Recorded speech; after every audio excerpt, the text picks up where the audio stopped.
Rock on. Yep. Welcome everybody to the Count Jackula stream. I'm sure you're going to start filing in at any minute. So I'm going to start with a little bit of horror news, or what it really is, which is talk about random shit that we learned about in horror movies this week. Let's see what I learned. Unfortunately, not a lot. It's the beginning of the year. Ain't a lot of horror movies happening until a little bit later. But there are a few that I'm a little keen on seeing. Baskin is one of them, which is like some sort of like Turkish witch movie. Rock on. I like witch movies. I like witch movies a lot. How about you? You learned anything this week? I didn't know we were doing that, so I wasn't paying attention to the news. It's okay. It's okay. I had no clue we were going to talk about that. Otherwise, I would have, but oh well. So I got nothing to add. Yeah, no problem. Oh, man. Sorry, guys. Not on the ball. Oh, boy.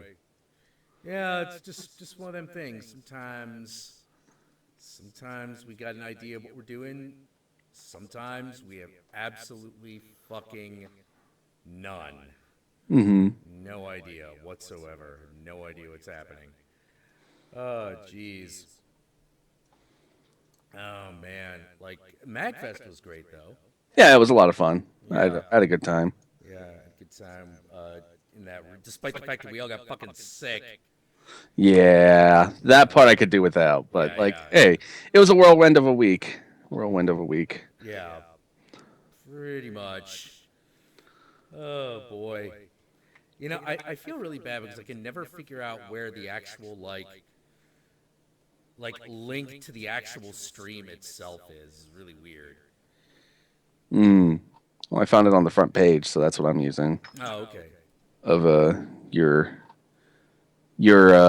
channel. Yeah. Oh, live now. Yeah, there we go. Oh, God, I can't see that myself. Well, I found it on the front page. So. Yeah, I don't know how to get the link when you're the one running it. I don't know how that works. I've never done it before. Channel. Oh, live now. All right, I can turn that shit off. Ah. It's like, hey, you're processing an archive. Hey, you're going live. Hey, all this shit. Fuck you. Oh, boy. Boy, oh, boy. Oh, man. So it's raining over here. It's fucking pouring. It is a fucking, like, mini hurricane out there. It is crazy. Yeah, like, we went out to the grocery store a little earlier, and we were like, well, this will be okay. Like, it'll be a little wet. We'll just go and do it. We get out there, and, like, trees are falling over.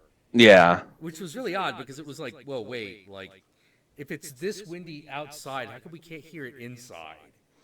I think we're just, because we're in, like, a basement, practically. We just barely hear shit. Yeah, probably. You could hear it when the window's open, but we closed the window because the wind was blowing shit inside, so. Yeah. Oh, jeez. Man.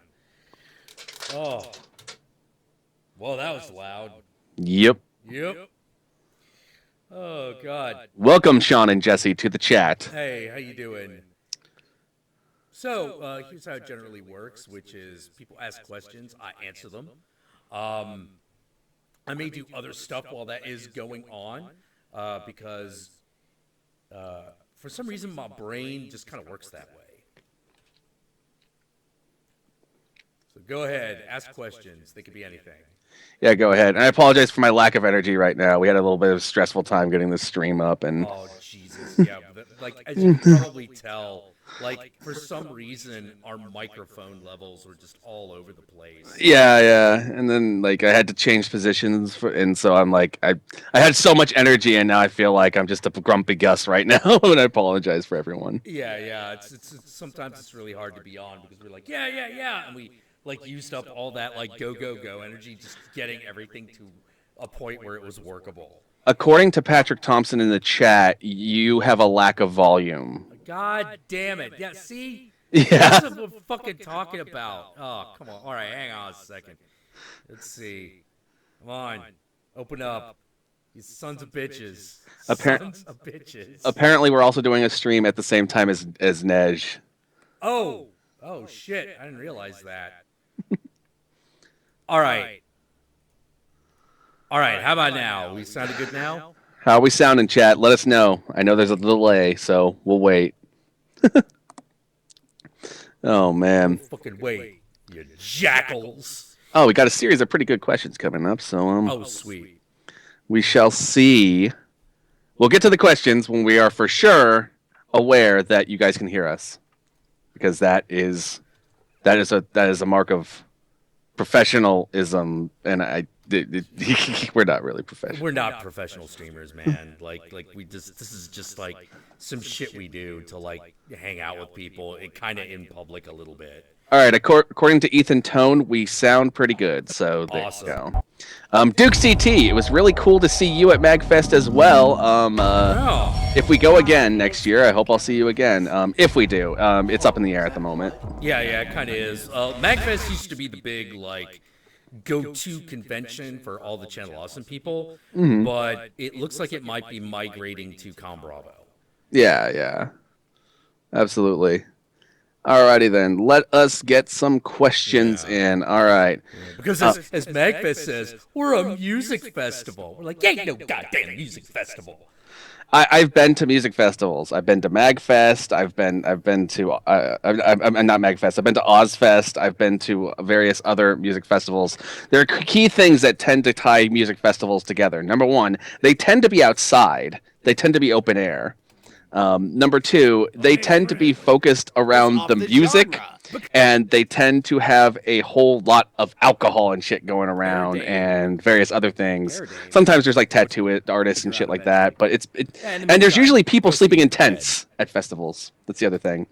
Yeah. Magfest is in a convention center and runs like a con, so I don't get the whole we're not a convention. Yeah, it's not a festival, it's a convention with concerts, which there are a ton of those. Yeah. Like Dragon Con is a convention with concerts, and they have some pretty big headliners sometimes. Like they're all genre related, but like when the fucking like Misfits and Guar show up, it's huge. Mm-hmm.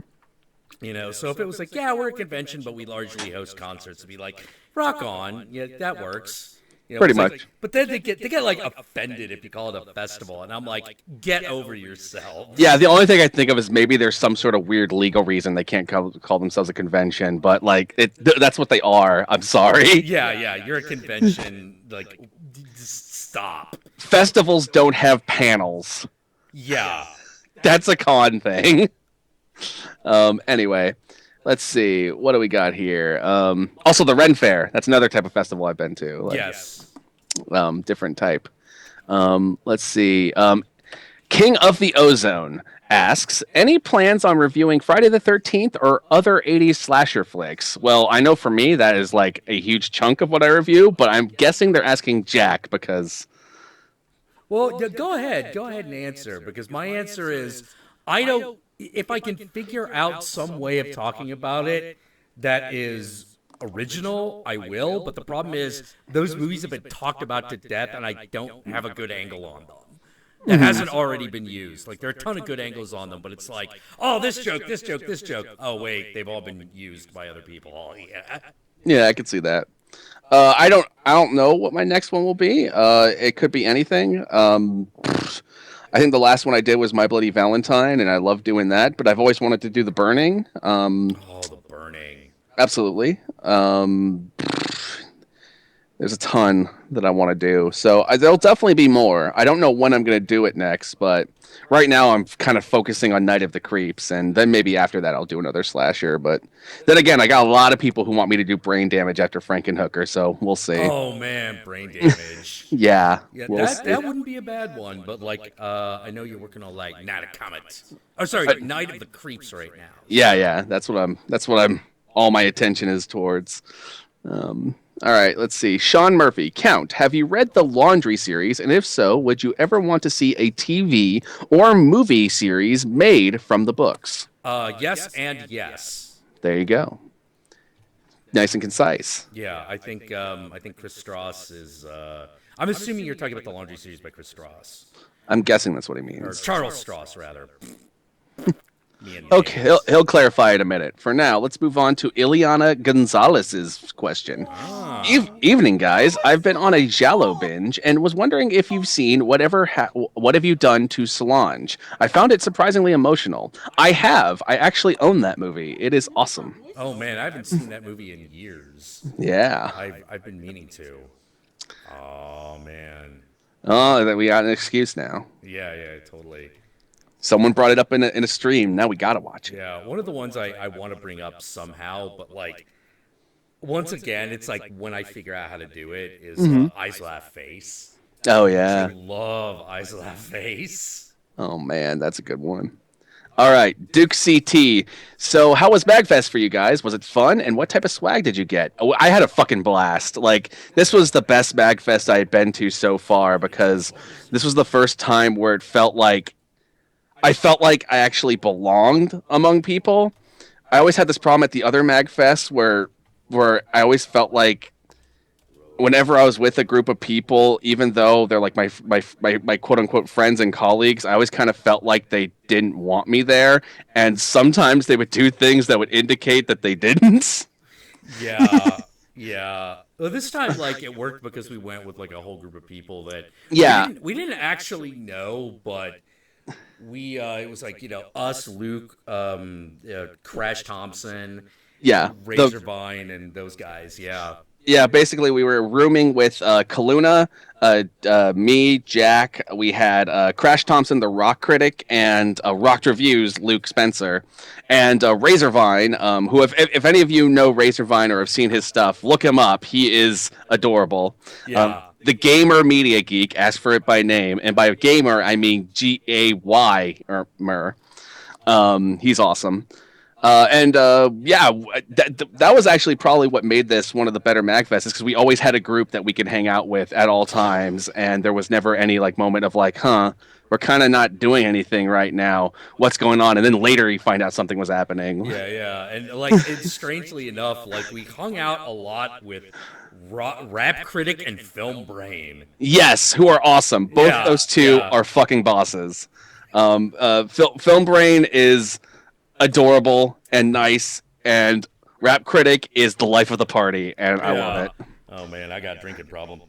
And he literally was when we actually did host a party in our room, because man, the room we got at Mag, because we split it among so many people, we were able to get like this awesome suite on this other hotel that came with 3 rooms, a main room that has a fucking kitchen, and a couch that folds out into a bed, a 2-bed bedroom, and a 1-bed bedroom that has its own bathroom and a fucking jacuzzi.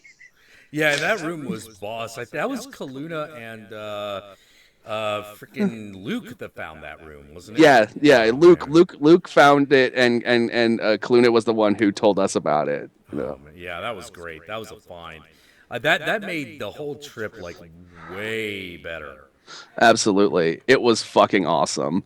Magfest was great. I didn't get any swag this year because I've been burned every time I went to Mag, because when I go to Mag, the only thing that really interests me in the dealer room are the games, because normally for me, what I like in conventions in dealer rooms are bootleg movies, which this convention doesn't have because it's a gaming convention.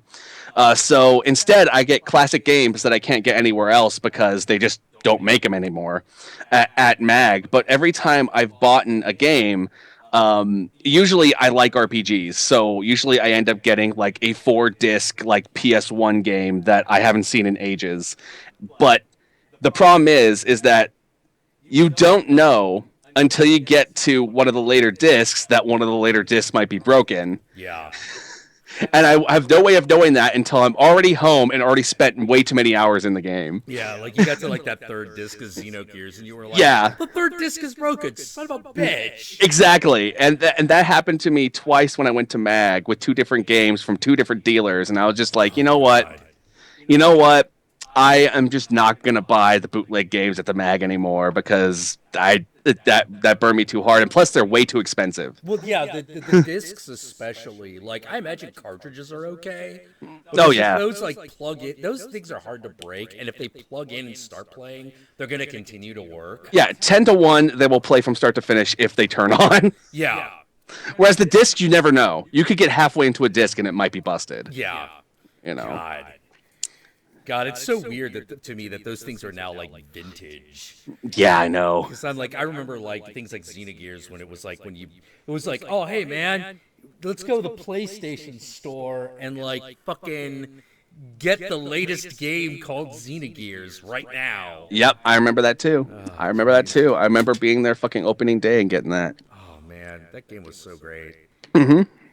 Aside from that last disc, which is yeah, that last disc is kind of balls. Aside from the last disc, that is my favorite RPG of like all time. But it kind of drops the ball. Like they kind of ran out of money in the last disc, and it's obvious. Yes. Yes. Like even if that thing works, the last disc of Xenogears is whoa. Yeah, Absolutely. Not so great. All right, now we are the horror guys, and we've been talking about gaming for a good like 5 minutes. So I'm going to move on to the next question for the sake of our audience. You got it. All right, let's see what we got here. All right. Oh man, we got a bunch of them building up here. Oh man. Yeah, let's see. Hey Jack, says Matilda Menozzi. I apologize if I mispronounced that. Have you bought any new Transformers lately? Oh, has he? Oh, have I? You know what? Fuck it. I'll just bring it down. Yeah, bring that baby down. You might have seen it in the background, some video, but God. Yeah, look at that thing. Look at that thing.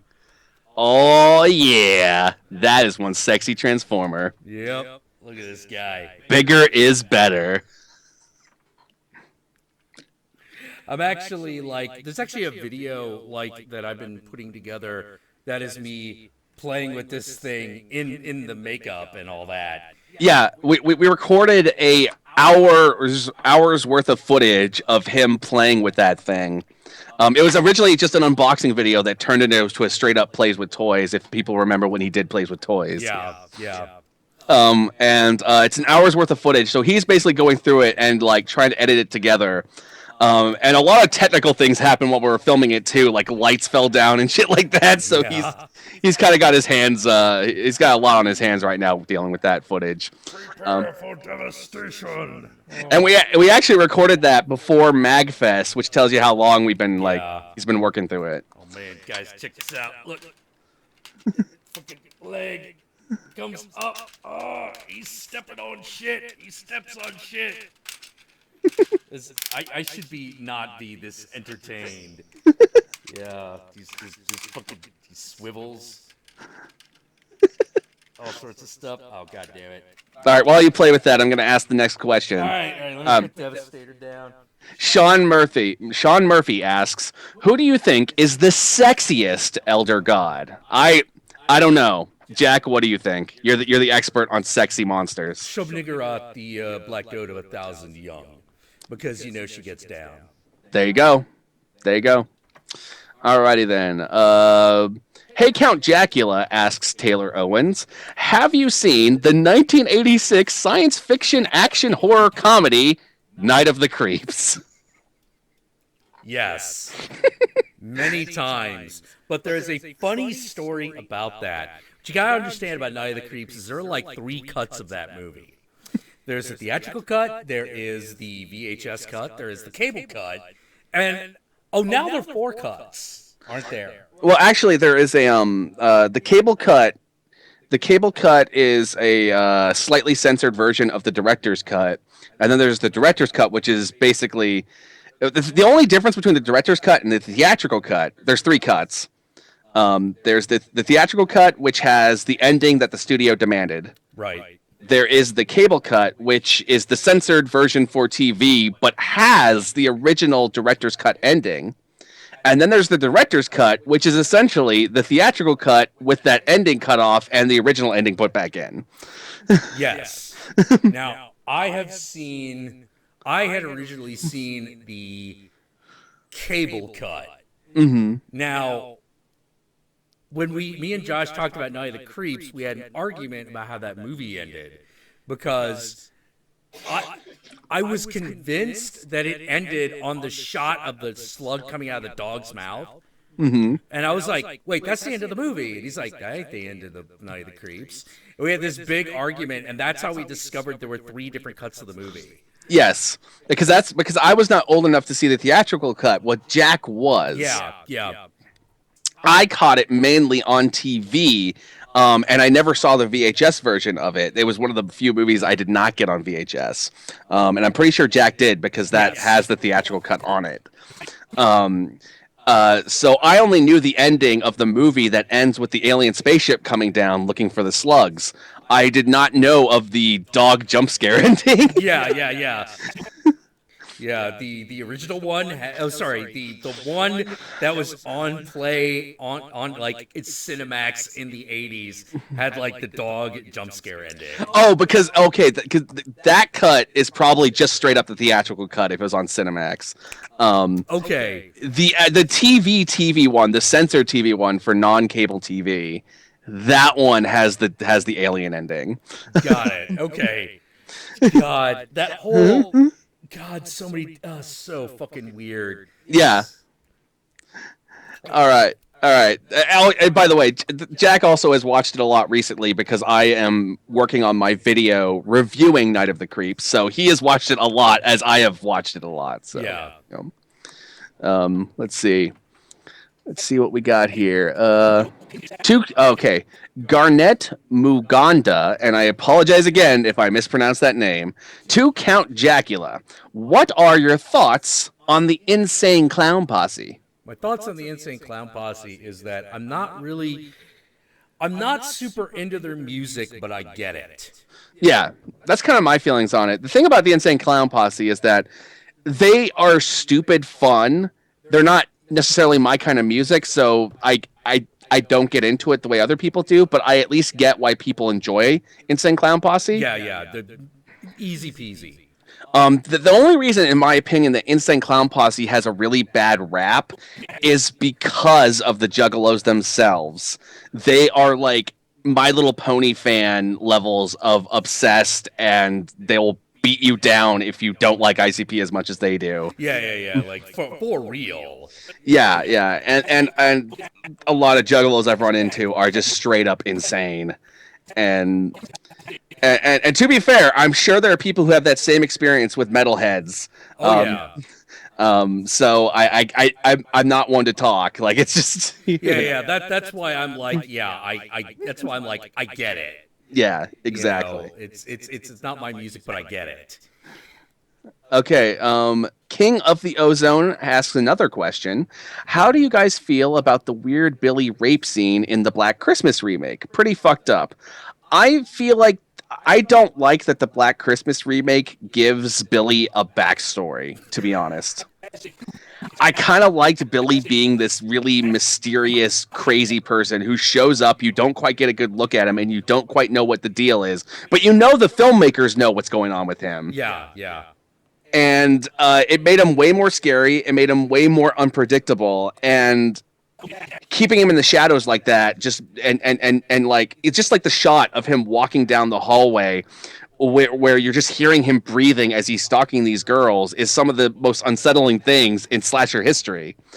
But the Black Christmas remake like straight up gives him a backstory and makes it like cheesy, almost comedic in how over the top it is.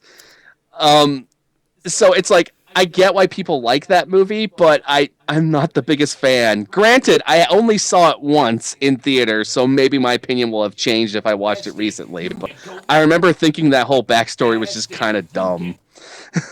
Yeah, I haven't seen the remake yet. I had the same problem with Insidious 2. Oh, God. Where it was I had the same problem with Insidious 2, where I'm like, no, you should have left that ghost like mysterious, because going into her backstory made her not scary anymore. Yeah, you're talking about old lady ghosts? Yes. Yeah. When they did that, I was like, you gotta be I remember when you came back from that movie, and you were like, no. Yeah, because I fucking love Insidious. It was my favorite movie of 2011. And I'm re-editing that video right now because of the YouTube shift. I have to put it on YouTube now, and so I have to follow YouTube's copyright rules. But I'm re-editing that video right now, and man, I love that first movie a lot. That second movie commits the cardinal sin of going back and destroying scares from the first movie, which is so depressing. Yeah. You know, I just, man, Insidious 2. I wanted to love that movie, but it's like, in its defense, it is a bit of a glorious mess, so it is entertaining on that level. But, oh man, no, Insidious 2, thumbs down. But yeah, to get back to it, I'm not a really big fan of the Billy backstory in Black Christmas. So, there you go.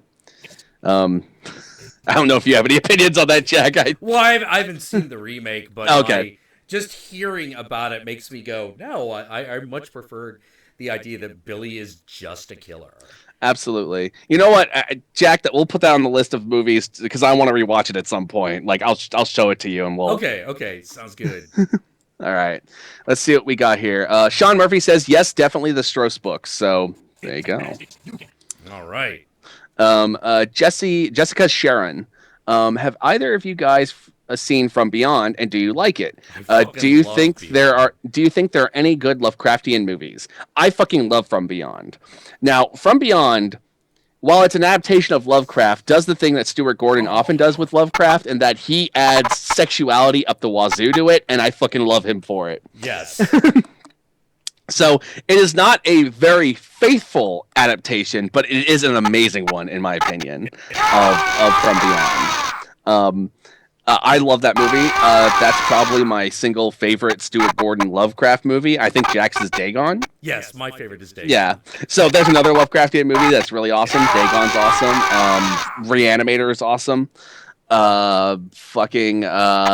In the Mouth of Madness, even though it is not technically a Lovecraft adaptation, is still one of the best Lovecraftian movies ever made. Yes, agreed. Absolutely agreed.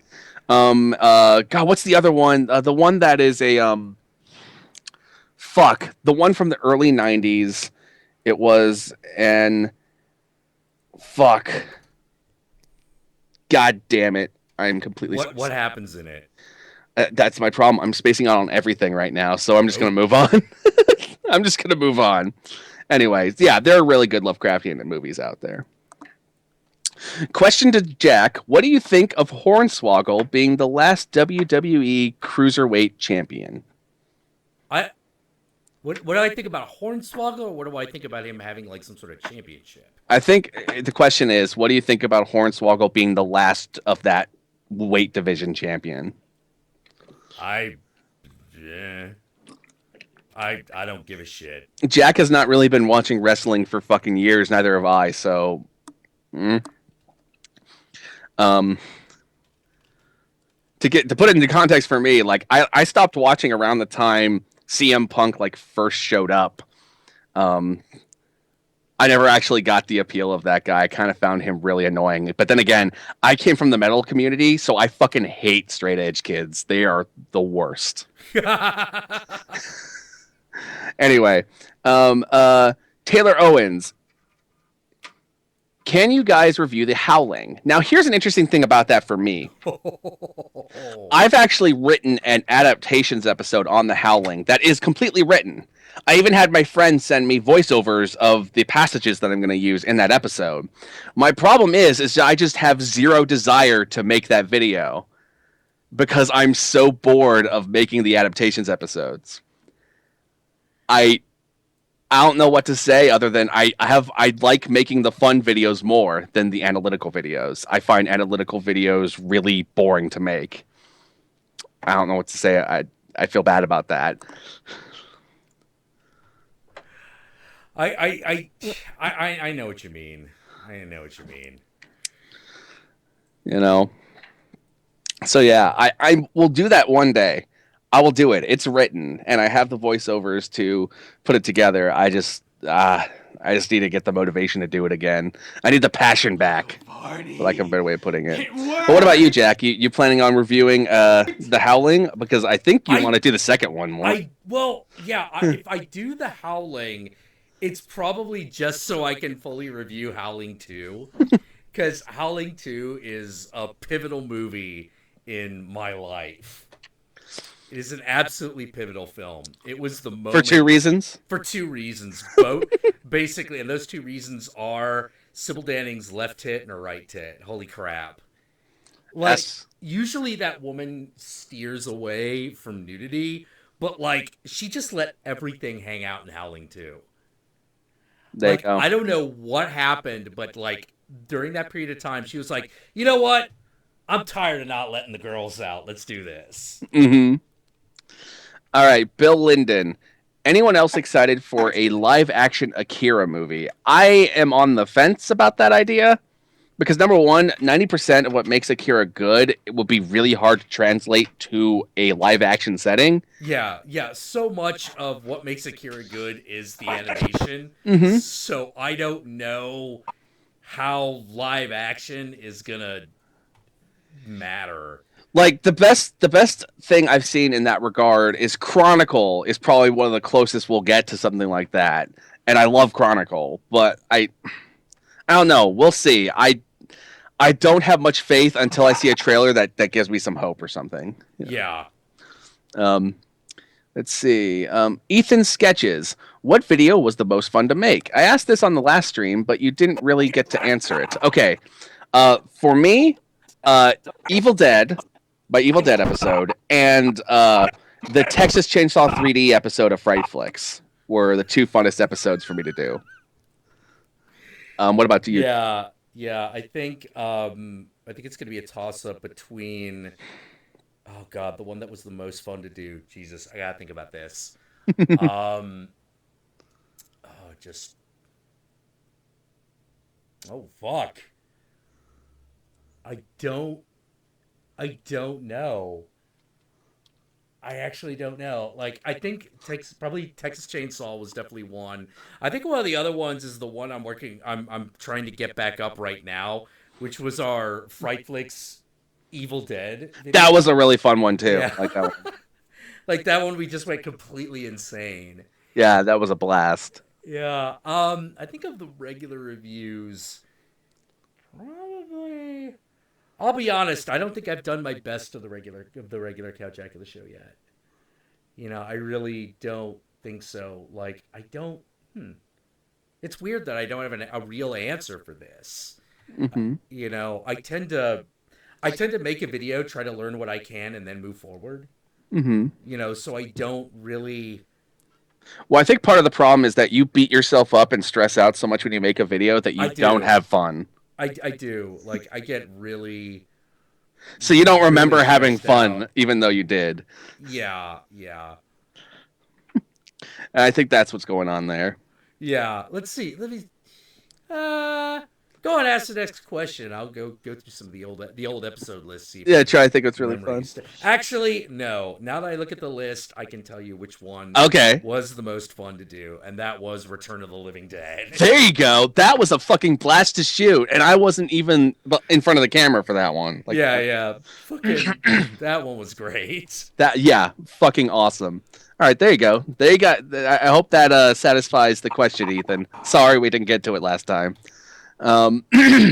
Wishmaster 898. Hey, Count and Guru, do you think Nightbreed, director's cut version, is a movie that still holds up or is strictly a product of its time? I saw it and thought it was a typical 90s horror movie. Nightbreed is one of my favorite movies of all time, so I am biased. Yeah, it's same here. But if you want me to try to put an objective view to it, a lot of the wardrobe designs, as is the case with a lot of Clive Barker movies, are products of their time, but the movie itself, outside of that, that's timeless for me. I love that movie. But then again, I feel the same way about The Matrix, and I've heard people say that that's just a typical 90s movie, and I'm like, no, that movie's a fucking masterpiece. No, not at all, man. You know, like I've also heard that for The Crow, and I think The Crow is a masterpiece. Like, yeah, well, like if you're gonna say that about movies like Nightbreed and The Crow and shit like that, then you also have to say it for shit like, oh, I don't know, Star Wars. yep. You know, and fucking Indiana Jones and Friday the 13th and Nightmare on Elm Street. You know, those movies are all products of their time, but there is a timeless quality that each of them has. Most definitely. And you are lucky, damn lucky, if a movie touches upon that kind of immortal, eternal space. Mm-hmm. And the fact that we got so much of them, so many of them in a single genre in a single decade is just absolutely flabbergasting. Mm-hmm. King of the Ozone asks yet another question. What, in your opinion, is the best and worst horror remake? Oh, man, this is a tough one because... worst is easy. Okay, go ahead. Martyrs. Oh, man. I thought you were going to go with the Haunting. No. Like, The Haunting is... let me put it this way. As of right before Martyrs, the remake came out, Haunting was the absolute winner. Mm-hmm. Now Martyrs is the winner. All right, there you go. Jack says Martyrs. What about best? Because that one is really hard for me because there's a lot of really good ones. Actually, as far as best, that one for me is very easy. Mm-hmm. That's Evil Dead. Oh, man. Over the Thing.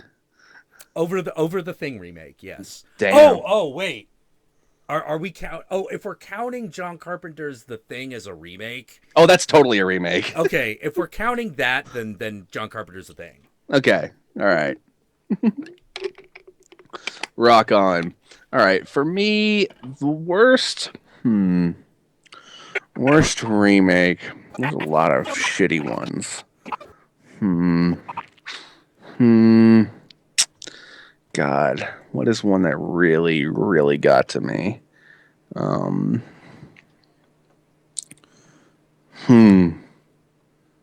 I'm gonna have to come back to that question because I am not entirely sure. I am being faced with what's that thing when you're faced with too many options and the tyranny of choice. Yeah, I'm faced with the tyranny of choice here.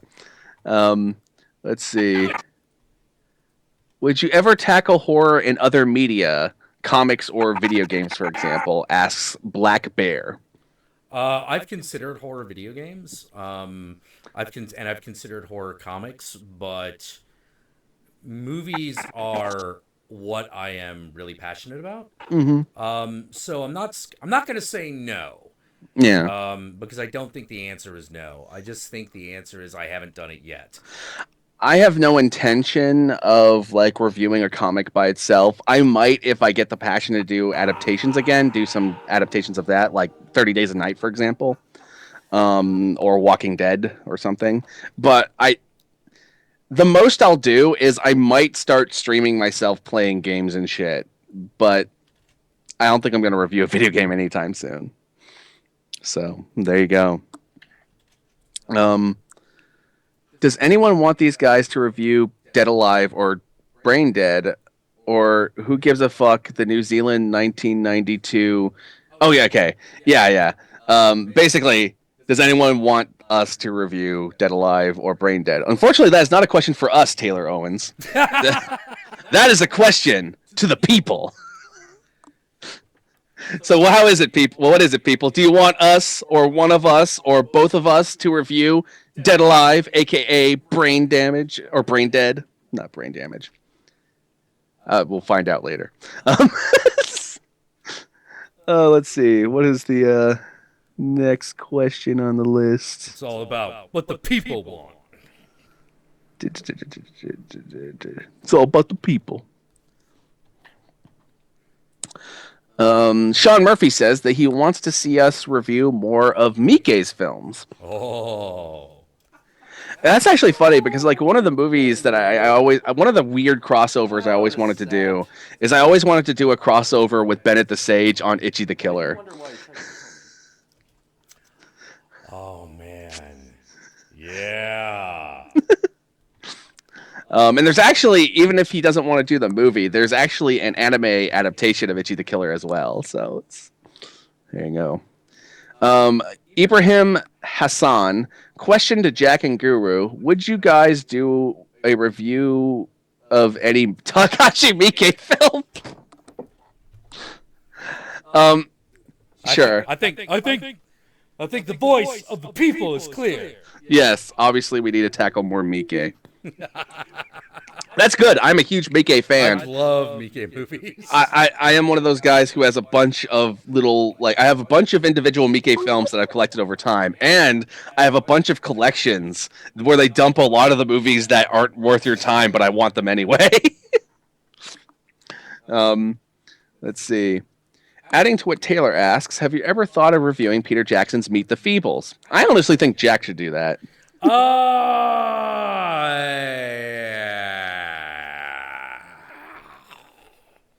What just happened? That movie, that's one of the few movies that actually soiled my soul.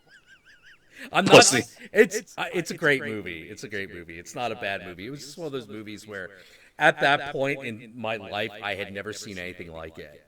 I saw it when I was 10. You were a better man than I at that age. I got to tell you right there. I love that movie. Whoa, it's a great movie. It is a great movie, but I do not know if I have the mettle to actually review it. Like, it's one of those. One of my problems, because I've considered it, but one of my problems with reviewing that movie is the same problem that MST3K has with reviewing The Forbidden Zone. Mm-hmm. Which is, it's so batshit insane. What do you make fun of? It's so crazy. You know, all I could do is go negative on it, and the problem is I don't want to go negative on it because I don't hate that. I like that movie.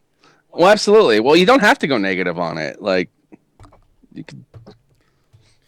Yeah, but I don't. It's basically one of the only problem I have with Meet the Feebles is that I haven't been able to get like 15 minutes of material out of it because I just sit there going, I can't believe I'm watching this. Well, that's fair enough. I've had movies that like I are so good and are so funny in and of themselves and are so ridiculous that there's not much I could do to top the movie itself. Yeah.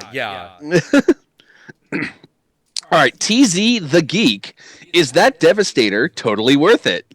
It is totally worth it. Yep. You should have seen Jack's face, and you will eventually. But you should have seen his face when he was opening that up. I think for the first time I saw 10-year-old Jack. Let's see. Sean Murphy, would you ever watch a remake of Life Force directed by Takashi Miike? I would totally watch a fucking Takashi Miike version of Life Force. Here's the problem with that question. I'd watch Takashi Miike remake anything. Yeah. Like, I would say I would watch his remake of The Sound of Music, but we actually have that movie. At The Happiness of the Katakuris? Yes. Yeah, I would watch him remake a fucking Teletubbies. I would watch him remake... Yeah. I would watch him fucking remake All Dogs Go to Heaven. Anything. I would watch Takashi Miike remake. Yes. So, for any future questions about that, yes. Okay. What did you guys think of the Ghostbusters trailer? I thought it was really fun, and I got some reservations because, I mean, going back to the Ghostbusters universe, like, that's near and dear to my heart. But the trailer made me laugh at least twice, which was good enough for me. Plus, I mean, it looked like Ghostbusters, which was good. Yeah, I'm a little bit more middling on it, but here's the problem that I have with worrying about whether or not I like the trailer, which is all of the comedies from that whole group of people, if I judge the movie by the trailer, they all suck. But the problem is that I saw them and they don't suck. Like, some of them do. But like some movies I didn't see because of the bad trailer that ended up being some of my favorite comedies, like 21 Jump Street, Talladega Nights, fucking, oh God, not Bruno, but the one before it. Borat. Yeah. Yeah, Borat. Those movies all looked, by the trailer, looked like complete bullshit. Mm-hmm. And I hated the trailers, so I didn't see those movies in the theater. And then I saw them on disc, and I was like, why didn't I see these in the theater? These are great. Mm-hmm. So you can't really judge a comedy by the trailer, and that's one of the big problems with marketing a comedy. Like, because if the person who cuts the trailer doesn't get the humor of the movie, neither will anyone who fucking watches the trailer. Yeah, yeah. And it's especially bad for a lot of those movies because a lot of those movies were R-rated movies, and so a lot of like the good, a lot of the tone of the movie is kind of stripped when you make like a for the masses trailer for it. Yeah, exactly. I doubt that's the case for Ghostbusters because I'm pretty sure it's going to be PG-13. It just makes sense for it to be, but we'll see. Yeah. Otter Paw Studios. Have you guys seen the reboot of Cabin Fever? If so, what do you guys think? I am 90% sure that will be one of our next vlogs. Yeah. We have not watched it yet. The thing is that I'm not. It's weird because I love the original movie, but this remake seems so pointless. I don't even know what the point to watch it is. Yeah, because it looks like a shot-for-shot remake, and I'm like, yeah, that movie was only like 10 years ago, guys. Like, we could buy it right now on Blu-ray and watch it. Yeah, and so like I'm sitting there watching the trailer, and I'm like, I'm not even mad about this. I'm just confused. Yeah, I don't know why this. It's one of those. I don't know why this remake exists. You know, I feel like I'm just going to be wasting like 2 hours of my time seeing the movie when I could just put on the original one, which is the one I love already. So I don't know. And like, who knows? Maybe it does like another good example of a movie that is basically the same movie but with some variation is Let Me In versus Let the Right One In. And I actually really like Let Me In. Some of the stuff they do differently, I actually prefer to a certain extent, but I don't. They use the same script in this case. Yeah, but at least that one, there was a language difference. Yeah. It at least had that. Yeah, well, because at least Let Me In does the thing where it's like, okay, what if this story took place in the Midwest of America as opposed to in Norway? Yeah. So that added a whole different like tone and dimension to it. But this just feels like it is the same fucking movie. So I don't know. Let's see. Garnet Muganda. What was a film that changed your life? I got a couple movies like this, but one that pops out big time for me. Spider-Man 1. I remember sitting in that theater watching Spider-Man 1, and it was the first time I kind of was cognizant of the effect a movie could have on an audience. Because I was watching that movie and I was in a packed theater opening day, and I am listening to the audience around me gasp, laugh, cheer, do all the things you want them to do when watching this movie, all in unison. And it gave me the same feeling that I get when I'm at a concert and everyone in the audience like starts a mosh pit or starts jumping or starts singing along with the singer. And that was the moment, sitting there watching Spider-Man 1, the Sam Raimi Spider-Man, that I realized that I wanted to go to film school, and so I did. So that's... There have been many movies that have changed my life over the years. One is John Carpenter's The Thing. Mm-hmm. Another was... That changed my life more than Star Wars, really. No, there you go. Yeah. You know, let's see, what else? Martyrs. That was probably the most recent one that like fucking wrecked me. God, yeah. Oh God. Let's see what else. Oh, Howling 2.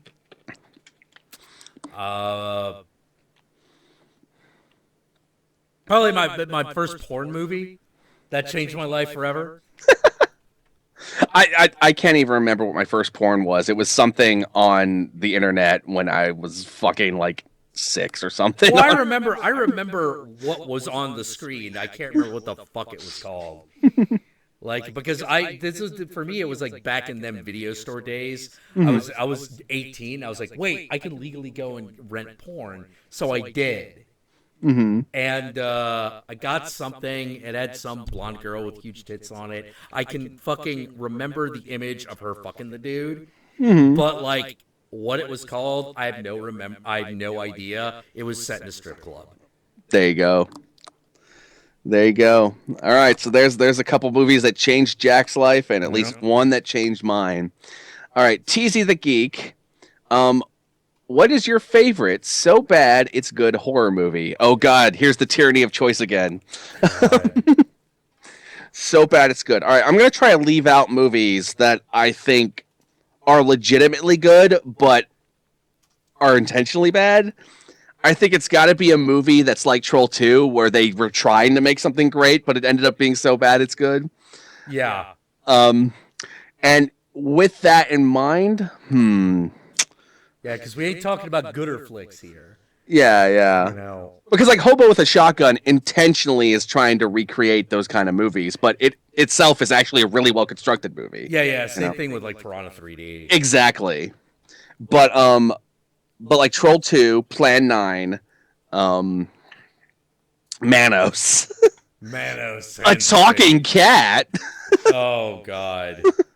Those, or Birdemic. These are all movies that are just bad. Like they're not secretly genius. Well, like Talking Cat is bad for a David Dakota flick. Yeah, it is. It's one of those like, why did he make this? And why did he make it so shitty? What happened? What's the story? Yep. Because David Dakota, like, for lack of a better way of putting it, like, he can make better movies. We've seen it. Yep. So why a talking cat? Yep. All right. Now I'm still suffering the tyranny of choice. I feel like I've been stalling by making that clarification because I'm honestly not sure. Yeah, me neither. Like, I'm like, so bad it's good. So it's got to be a movie that empirically sucks. But I just love it. Yeah, I have no idea. Like I don't want to just go with Troll 2 because I love Troll 2, but it's hard not to. I don't count most trauma flicks, honestly. No, me neither. Because anything directed by Lloyd Kaufman actually is secretly genius. Yes. Like Poultry Guys is actually a really well constructed movie. You could make an argument that the first Toxic Avenger isn't, but some of the later ones like Citizen Toxie are. Oh, Citizen Toxie is great. Yeah. Love Citizen Toxie. You have to excuse my voice. We're still kind of recovering from our colds, or flus, or whatever the fuck it was.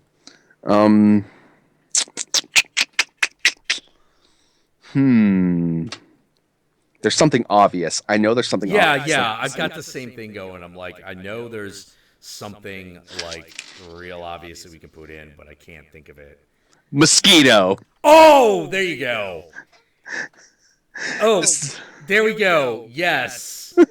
Mosquito, Sasquatch Mountain. Oh, man. There you go. Sasquatch Mountain's got Lance Henriksen in it as a guy who's got to get revenge on Sasquatch for killing his family. And at the end of the movie, Sasquatch gets into a UFO and returns to outer space. Mm-hmm.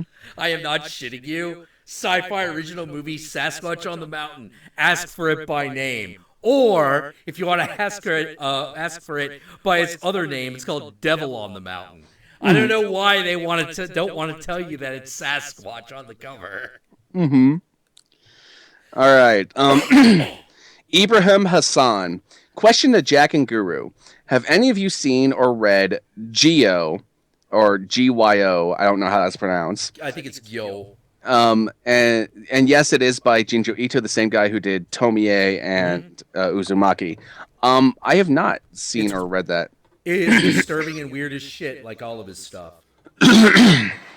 Like, I don't know how to describe it. It is a story about an evil gas that causes little things to become giant. And so it starts out with like, oh my god, big ants. But then it gets super weird because one of the things that it turns giant are viruses. And by giant, I mean like 4 feet tall viruses walking around doing what viruses do. Now, apparently what viruses do is they inject themselves in sharks so that sharks can have virus legs and walk around on land. Oh man, it's that one. Yeah, that one. I really wanted to see that. It's weird. That manga is weird, man. is disgusting and disturbing as shit. But then the sharks show up, and you're like, what? Yeah. What? I don't even know what's going on anymore. Yeah, Junji Ito, man, that guy's on another planet. Nice. Alrighty then. Yeah, there is an anime based on that, but I haven't seen it yet. Let's see. Matilda Menozzi. Second question. I was wondering if one of you are going to review Dead and Buried. No immediate plans, but never say never. Yeah, fuck you. Arrgh! Yeah, same here.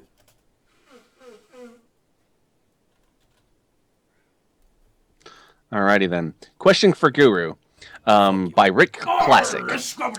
Do you listen to black metal, and who do you listen to the most from that subgenre? I am not really too into black metal, honestly. The genre, like most of the black metal, doesn't sound that great to me, and to be honest, I can't stand black metal fans most of the time. They are some of the biggest douchebags in metal. They are like the music hipsters of metal, and it gets really hard to get into it because they don't want you to be into it. But that being said, I do really like Venom. Venom is awesome. Does Cradle of Filth count? I can't keep up with all the categories. Cradle of Filth they're basically the mainstream iteration of black metal that add a whole lot more symphonic stuff. Black metal purists hate them, but if they count as far as the mainstream's concerned. All right, well then that's my answer. Like, I would not call Cradle of Filth mainstream.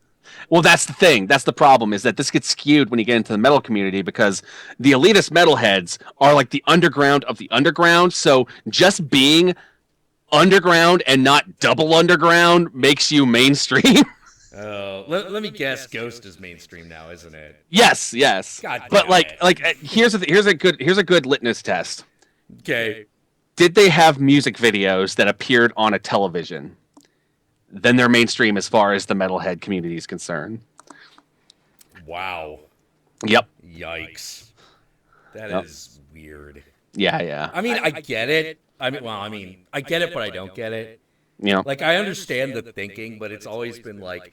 I hate it. I know. I fucking hate it. Like, it's a type of elitism that I grew out of in goth and industrial. Because there got to be this point where I was like, wait, why am I betting against the success of the bands I like? This is fucked up. Yeah. Basically, it is a lot of teenagers and people who never grew out of being teenagers. That's basically what they are. Yeah, I can't. I can be hardcore in that I will go there. But I am not so hardcore that I want things to stay there.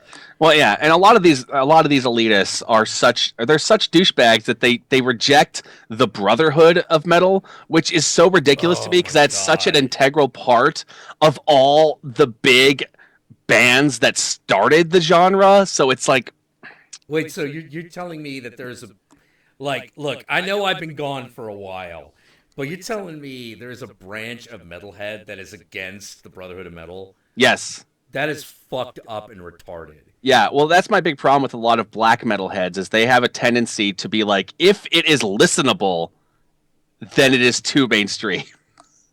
If you can listen to it and someone might like it, then it's bad. Like, it's weird. It's annoying. And not all black metal is like that. There is some legitimate, like, musicians that make legitimate music, but the fans have a tendency of tainting that entire subgenre. Oh, it's one of those. One of those where it's like the fans can ruin it. Yeah, absolutely. Yeah. And that answers your second question. That answers Shoji Tabuchi's question about what our opinion on elitists are. Fuck them. Fuck them.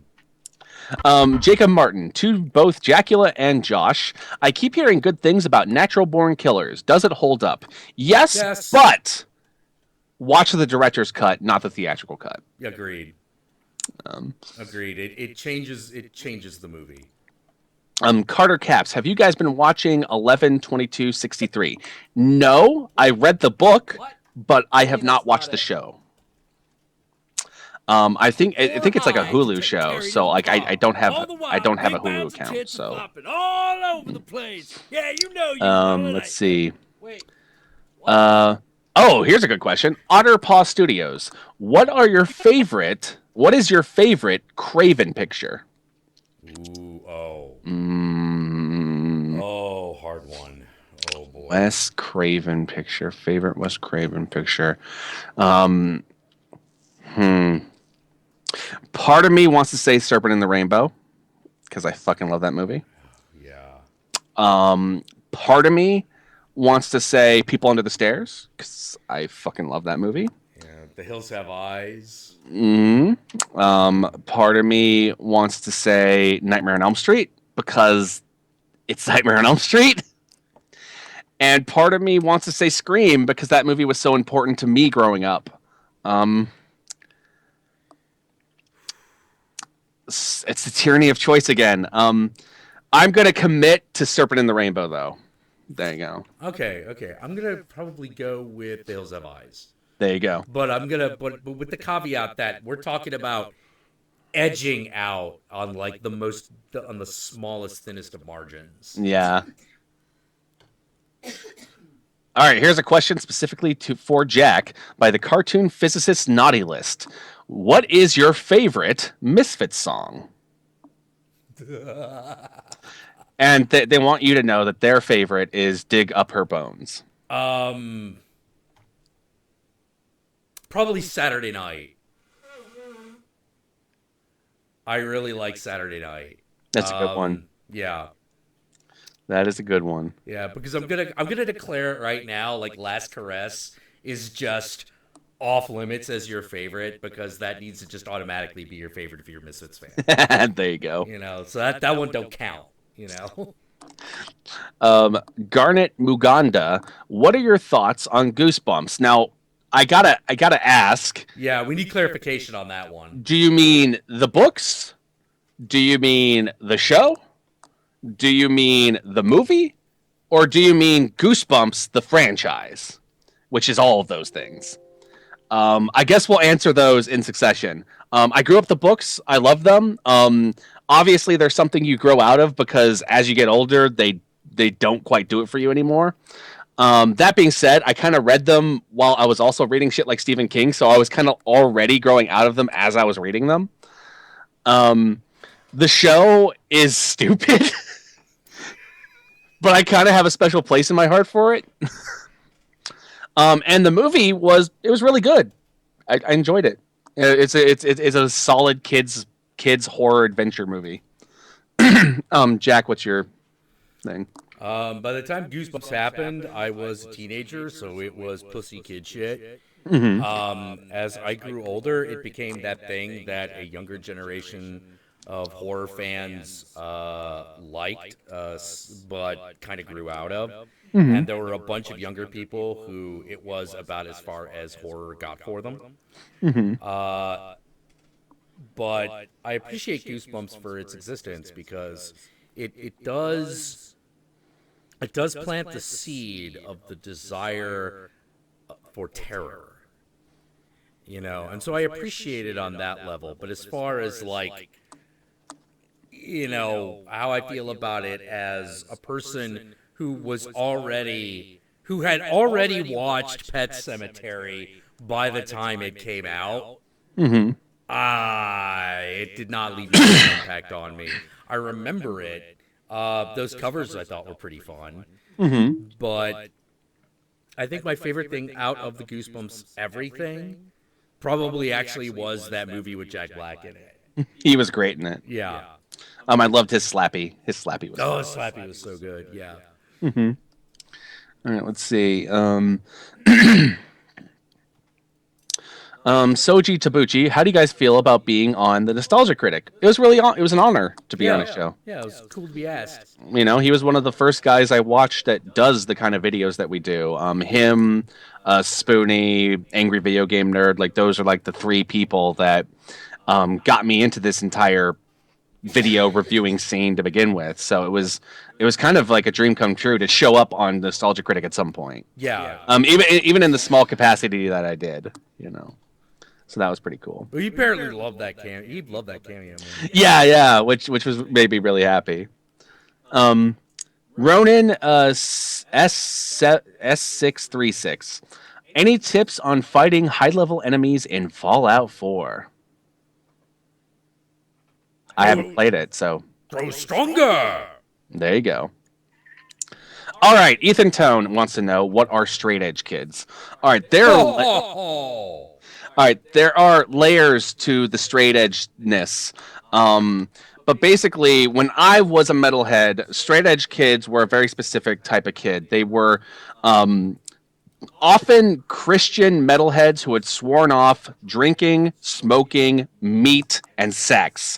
And they signified this by wearing X's on their hands to show that they were straight edge. Now, not being into those things, not eating meat, being a vegan, not having sex, not drinking or smoking, these aren't the problem. Whatever you do with your own body and what you choose to do, that is awesome. Like, it's your body, your choice. But what came with these people, especially the Christian ones, because so often they tended to be Christian, was this air of superiority and passive aggression. They would always make you feel bad if you were participating in any of those things. So if you were hooking up with girls and having sex, if you were drinking, if you were smoking, if you were eating meat, like having a fucking hamburger, they always made you feel like shit for it. And I hated them. And the funny thing is, I don't drink. I don't smoke. And at the time, I certainly wasn't getting laid because I was a fucking fat loser. So, I wasn't doing most of those things. Yet, these people still pissed me off. You know? So, they're basically straight edge kids. Now, there have been different generations and different iterations of straight edge over time. But that was the iteration that I ran into when I was deep into the metal scene. It might have changed since then, and it was certainly different like 10 years before when it started. So yeah, I first ran into straight edge kids actually in the punk scene. They're like a fucking bacteria. Like, you know, you just give them the barest amount of nutrition and they just start to crop up all over the place, like fungus. yeah. But the main thing that freaked me out, that Christian angle, straight edge did not used to have a Christian angle to it. No, that came later. Yeah, but once that attached itself to straight edge, oh boy, it never went away. It also never went away. Mm-hmm. It also didn't help that I happened to be in the Bay Area metal scene, and as a result, the straight edge kids were even more smug about their shit. So. Oh god, yeah. Like to me, straight edge started with Fugazi. Oh yeah. Like that's kind of the inception point. So it really started with punk and migrated to metal because. Once punk was no longer a thing, I guess those people had to go somewhere and annoy somebody. Well, there was when I was a teenager, metal and punk started combining into this new thing and so as a result, you had punk hardcore kids and metalhead kids at the same shows, and they did not get along. Oh God, no! I cannot. No. Yeah. I am amazed. I am surprised that happened. I had gotten into many a fist fights. Let's just say. Yeah. Well, yeah, it was weird. Like I started getting out of the punk scene like in the late '90s, which I guess would be the time when this was happening. Yeah. You know, like that had nothing to do with it. It was just a coincidence. But like. I cannot. You tell me that they start showing up at the same shows, and then you start telling me there were a lot of fist fights. I'm like, yeah, no shit. Yeah, those two groups of people historically hated each other. No, absolutely. There was eventually an audience that kind of spawned that like if you were like me and you liked both things, you were still an outlier. Because the majority either went one way or the other. But even then, if you liked both things, both sides wanted to beat you up. So yeah, I can totally see that. You know, like fuck elitists. Yeah, fucking assholes. But like the thing that I remember about straight edge kids the most was the one that disturbed me the most, which was there were a lot of straight edge girls that would hit on me because every Christian girl wants to fuck the devil, but they would hit on me and try to use sex to convert me to Jesus. Yep. And I was like, that is so twisted. They would do that. Yeah. That would happen. Yeah, and I'd just be like, well, hey, have you thought about, some of your other options? One maybe a little closer to home. One who's not going to be mad that you use sex to get your way. And then they're like, well, I don't know about that. And I'm like, oh, but I do sweet thing. I would get annoyed because I'm sitting there going, like, you guys, like, we're at a fucking metalhead show. Like, they're singing about, like, fucking Satan reigning supreme up there. Why the fuck are you here 90% of the time? Like, well, the other thing that's weird is that of all the music genres, metal actually, despite also being the most satanic, is also the most Christian. Already.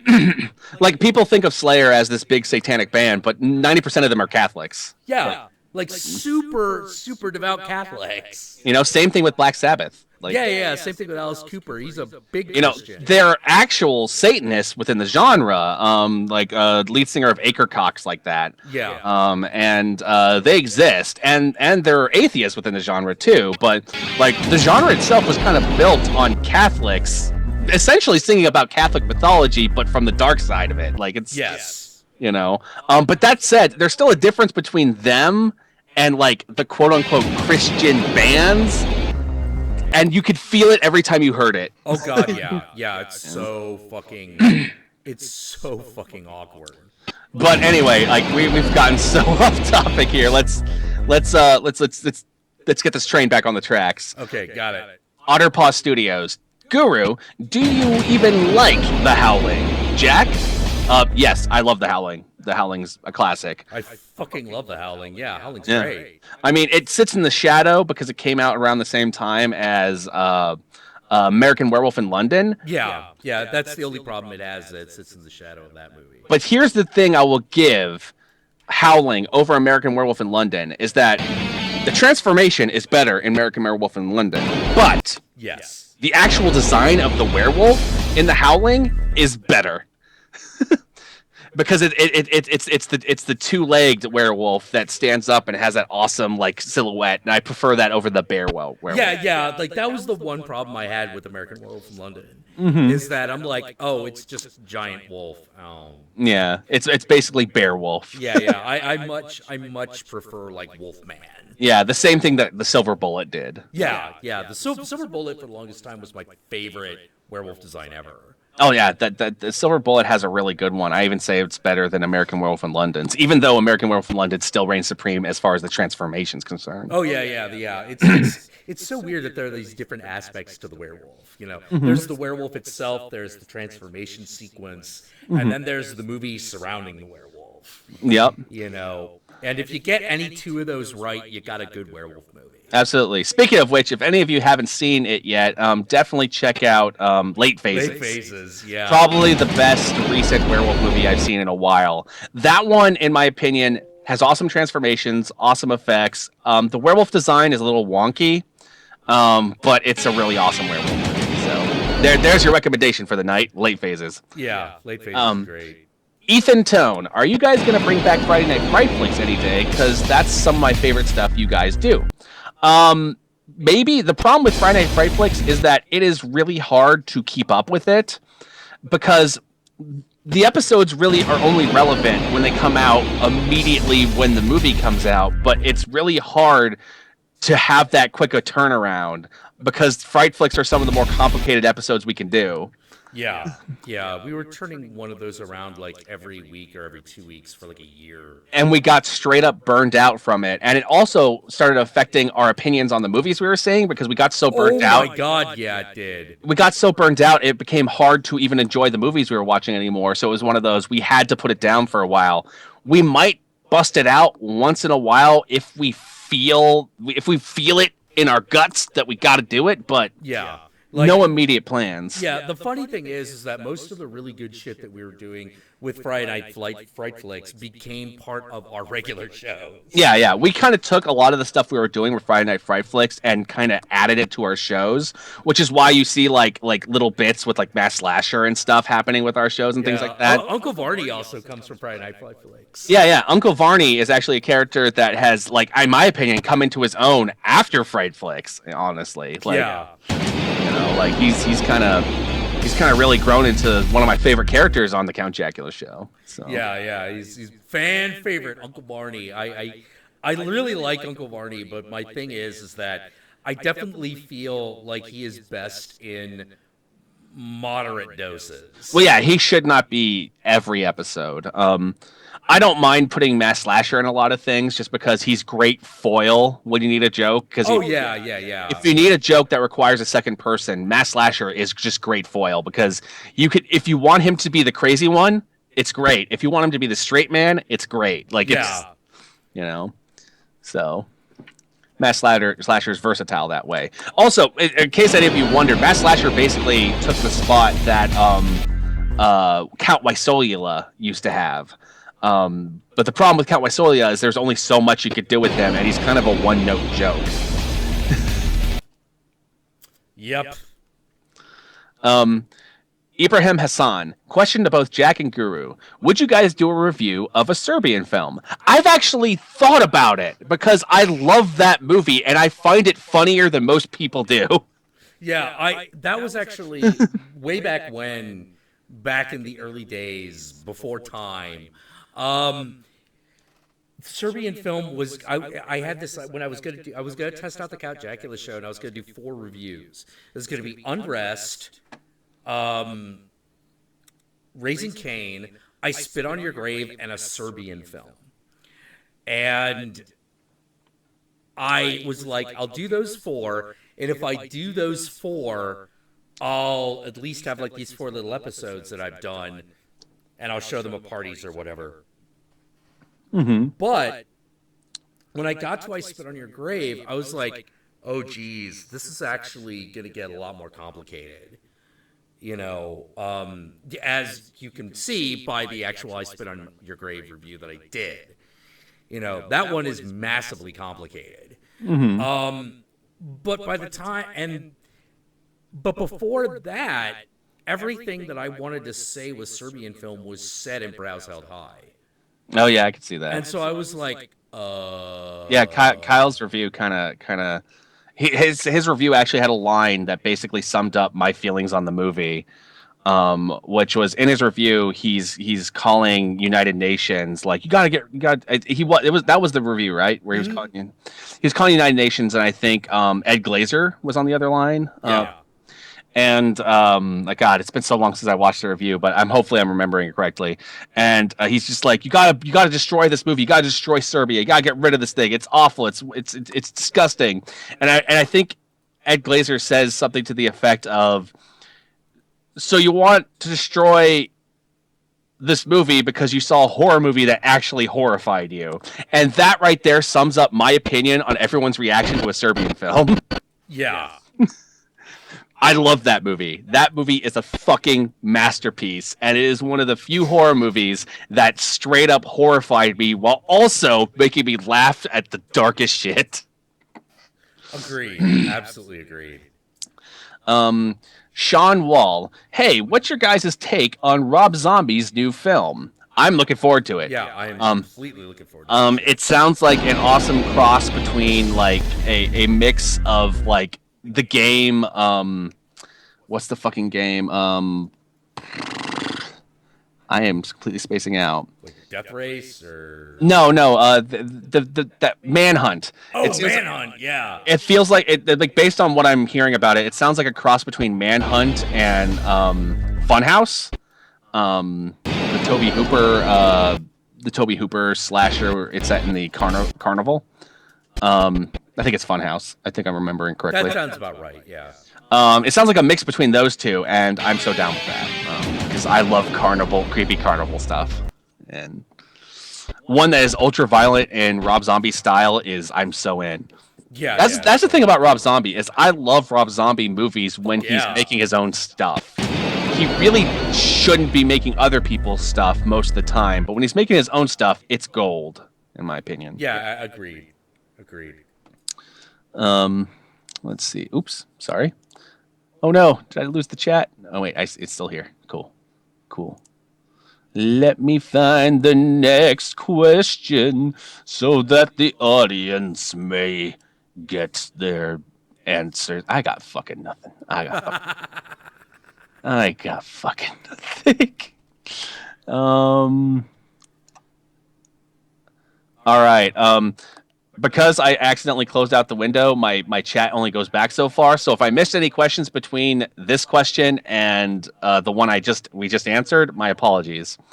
Magnatrix the Boob Tube. Hey Jack and Guru, I have a question for both of you. What is your favorite horror short or series that is made by a YouTuber?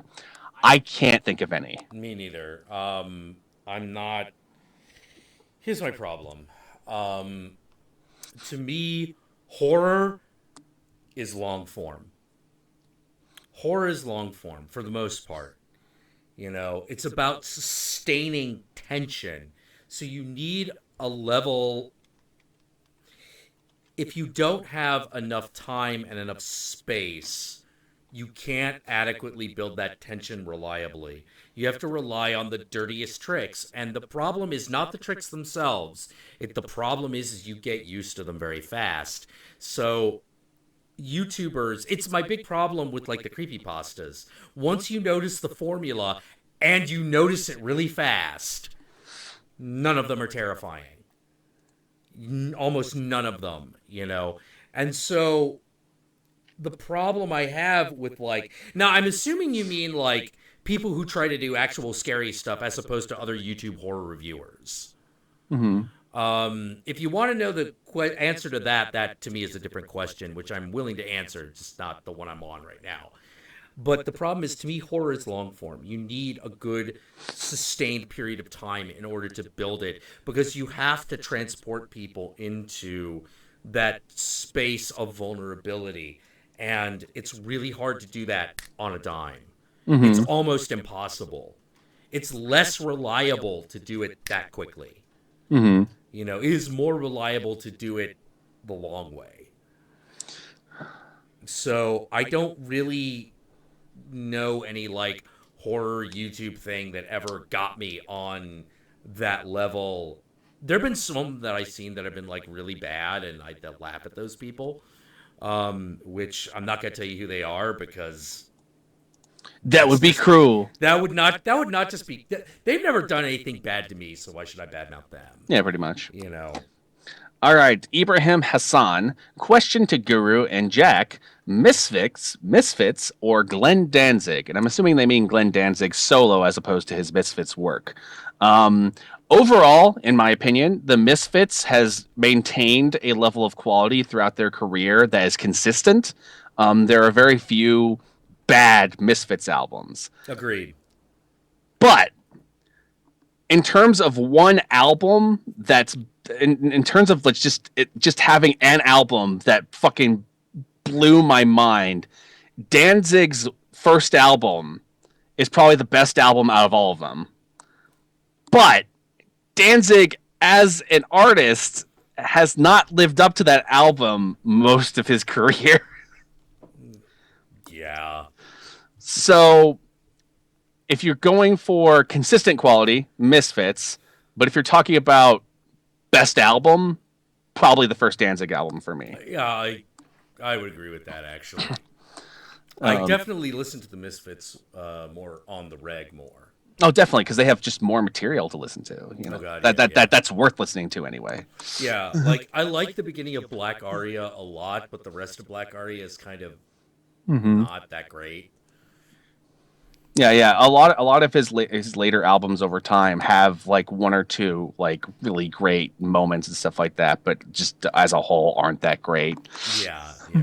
Which is really too bad because I really liked the whole concept of Black Aria, and I really liked that first piece. But you know, the more you get into that album, the more you're like, oh, just get on with it. You know. Probably a good way of putting it is that Danzig is great. He is a genius. But unfortunately, he also, the farther up his own ass he gets, the more intolerable everything he does is. Yeah, yeah. He's also a bit of a douche. Yeah, no, totally. Most of the other members of Misfits are way better people overall. Oh, God, yeah. Yeah, and I say that, like, they're way better people despite the fact that I historically have a big problem with Christian rockers, and Jerry Only is a gigantic Christian, and not just because he's 6 foot tall and built like a brick shit house. Yeah. That guy will tell you to walk with Jesus in makeup, like, you know, yeah. he loves Jesus. That man loves Jesus. Yeah, but thankfully it doesn't come in most of his music, so it's no, it doesn't. It doesn't. You know, because he's singing about horror movies and stuff, and it works. Well, the thing that's so funny about it is that Jerry Only presents himself in the way I think a lot of Christians wish they could, which is when Jerry Only tells you to walk with Jesus, you, whether or not you are Christian, and no matter how you feel about Christianity, you feel the love. You feel the love he is trying to transmit to you. Oh, most definitely. You know, like, and that was the thing that was most interesting about that guy. Though I will say this, I do prefer post Danzig Misfits personally. Like Famous Monsters to me Famous is their Monsters best is album. Great. I love that album. Yeah, American Psycho, Famous Monsters. I love those. Absolutely. I those are my favorites. Those are the ones I got into the Misfits with, so I might be biased. All right, Scratches and Scribbles. Have you guys seen The Dead Hate the Living? I have not, but Jack can talk about it. I have seen The Dead Hate the Living, and the first thing that I thought of when I saw it was, all right, so let me get this straight. The premise of this movie is a guy who looks like Rob Zombie is bringing people back from the dead in a school. Mm-hmm. I'm in.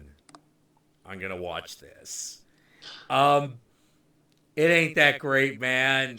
That's a movie that might end up on the Count Jackula show because I have a lot to say about it. It is a good movie. It's actually the first movie that, you know, that thing that Shaun of the Dead does to when we pretend that we're dead. That was first done in The Dead Hate the Living. That was the first time someone did that. Nice. And as a result, if you saw that movie before Shaun of the Dead, you're like, oh my God, like you appreciate The Dead Hate the Living a lot more. Mm-hmm. The only problem with The Dead Hate the Living is that it's budget shows. Mm-hmm. But for the budget that it is, I would be proud if I had made that movie. Mm-hmm. You know, I even love its stupid ending. It has a really stupid ending, but you're like, I can't hate this. Mm-hmm. I can't hate it. I actually like the Dead Hate the Living, you know. So there you go. Alrighty then. Next question. Nicholas Kurtz, if you see this, can you take a look at Terror Train with Jamie Lee Curtis? That is actually one, to answer someone else's question earlier about are we going to review a future slasher movie? That's one I've wanted to review for a while too. So Terror Train? Yeah, so that's probably going to happen. I think I even have a copy of it right over here. My Blu-ray copy of it from Scream Factory. So yeah, and have you heard about the Horror Expendables movie? Yes, I have, and I'm looking forward to it. Well, I hope it lives up to its potential. Death House, right? Yeah. Let's see. The Dark Blacksmith. A question to Jackula and Horror Guru. What are your thoughts on Noburu Iguchi and his work? I love Noburu Iguchi. His work is magnificent. Oh my God. Like, you will never see a bigger fan of Zombie-Ass Toilet of the Dead than me. That movie is a fucking masterpiece of crazy awesomeness. I have not seen Dead Sushi yet. I really want to. Apparently he's doing, apparently a couple years back, he did a Tomie movie called Tomie Unlimited. I got to see that one. Yeah. It's not in the collection that you own. Yeah, so we haven't seen because my collection came out before that. Yeah. Robo Geisha is a fucking awesome classic. And I've been a fan since I saw Machine Girl for the first time, which is fucking. I love Machine Oh Girl. man, I gotta see his Rogue Geisha on the Blu-ray. Oh man, it should be. Um, and of course, Mutant Girl Squad is pretty fun. It is. It is on Blu-ray. It's not my favorite of his work, but that one's really fun. So yeah, I fucking love. And I honestly, I think my favorite actually is at this point Zombie Ass. Like it edged out Machine Girl for me.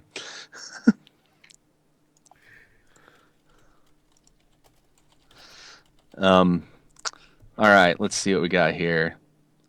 From Elijah Bleachman. By the way, real quick, just in case anyone asks, I'm also a fan of Yoshihira Nishimura.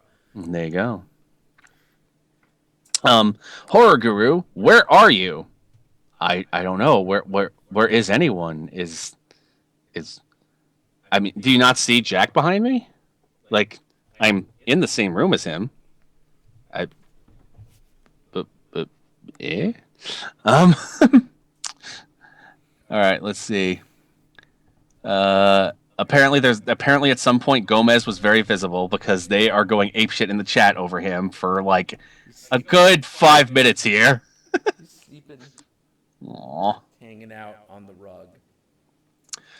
Ethan Tone says, I'm a Christian and I still watch Count Jackula because he's awesome. Like, here, look, no problem with Christians in general. There's just a specific breed of them that make life miserable for the rest of us.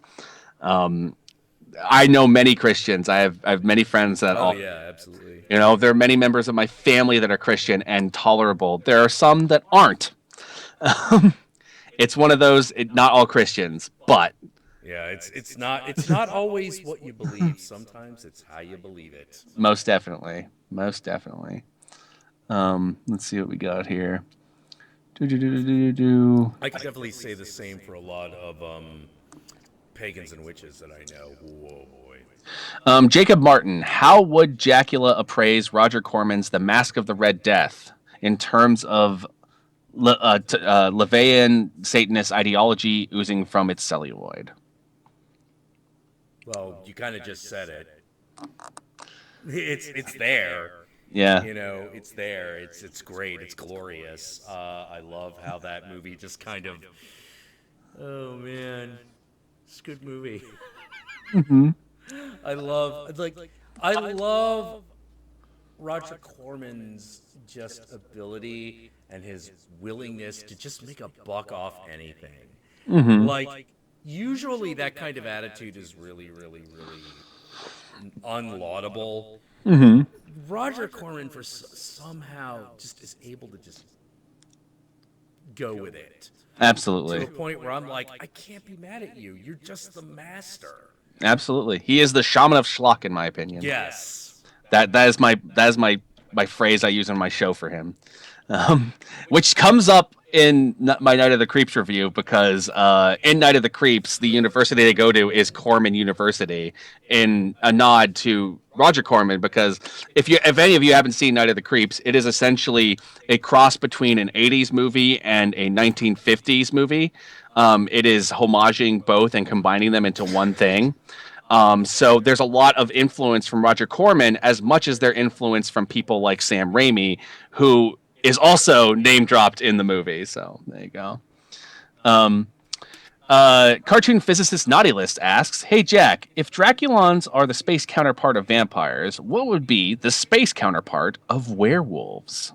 Oh, the space counterpart of werewolves? That would be the Wolfaloids. Will they ever show up in the Count Jackula show, or do we have to wait to see? You're going to have to wait to see, because the only reason that Wolfaloids have not shown up is for the same reason that you don't get a lot of werewolf movies. Oh, yeah. It's just, they're really hard to put on the screen. Yep, they require money to do the effects well. Yeah. The original, like, idea from which Count Jackula spawned from had been done, it was a comic book, and the main character of that comic book was actually a female outer space werewolf. Nice. Whose best friend was an outer space creature from the Black Lagoon. Ronan S636. Question for Guru. Oh man, a question for me? Oh, you're the best. When and if will you ever start streaming games, will you play the Batman Arkham games? If you do, you will love some of the fucked up shit that's in it. Well, here's the thing. I've already played Arkham Asylum and Arkham City. I have not played any of the ones after it, and I fucking love those two games. Those two games are classics as far as I'm concerned. And the in Arkham Asylum, probably my favorite part of any of the Arkham games I've played or even seen so far, is definitely the Scarecrow bit. Like Scarecrow is the best iteration of Scarecrow I've ever seen there. So there you go.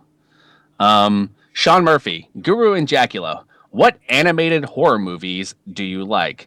Unfortunately, there aren't many in America. You get a lot of them in Japan. Japan is the one willing to do more adult things with their animation, which is how we're able to get more animated horror stuff from them. Yeah. Perfect Blue. Perfect Blue's a really good one. Fucking love that. Akira, if it count, because body horror. Akira. Yeah, Serial Experiment Lane was Ooh, there you go. Yeah, I liked Boogie Pop Phantom a lot. Absolutely. But the animation on that one is not as good as some of the others. It's more of a goofy comedy, but it has a lot of horror references in it. So I'm gonna lump in El Super Bisto. Yeah, that's a good one.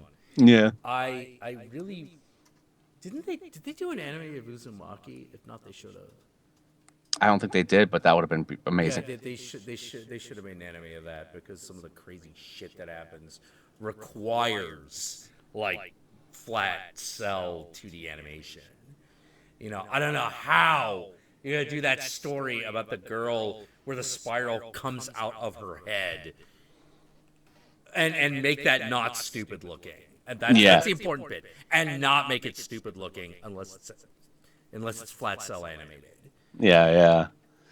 All right, Ethan Tone. Thanks for asking my question, but can you sing Mass Slasher's theme song? Have we given him one yet? Oh yeah, that's right. Mama.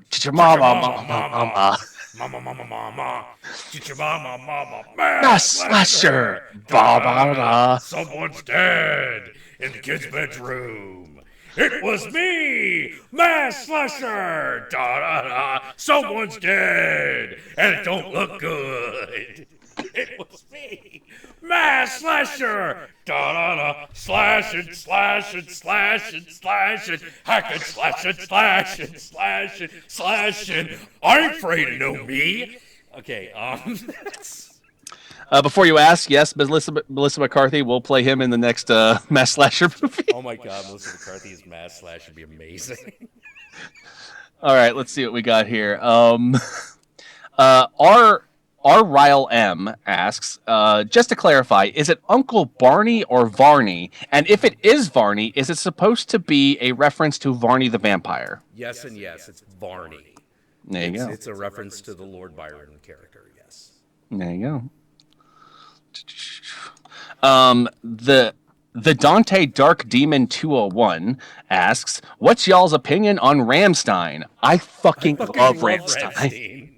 Rammstein, I don't even know. I don't really care how it's pronounced, but the point is, I fucking love them. I think I say Rammstein because of that one song, Rammstein. I'm Mensch, yeah, whatever it is.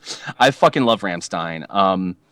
I hope to at some point see them live. Oh God, yeah. Yeah, they finally can like play in the States again. I believe so. I believe they recently did. So rock on. R. Ryle M asks, question for Jackula: will there be more segments or a follow-up to the misogyny and horror series? I want there to be. The big problem with those is that they're really rough to do.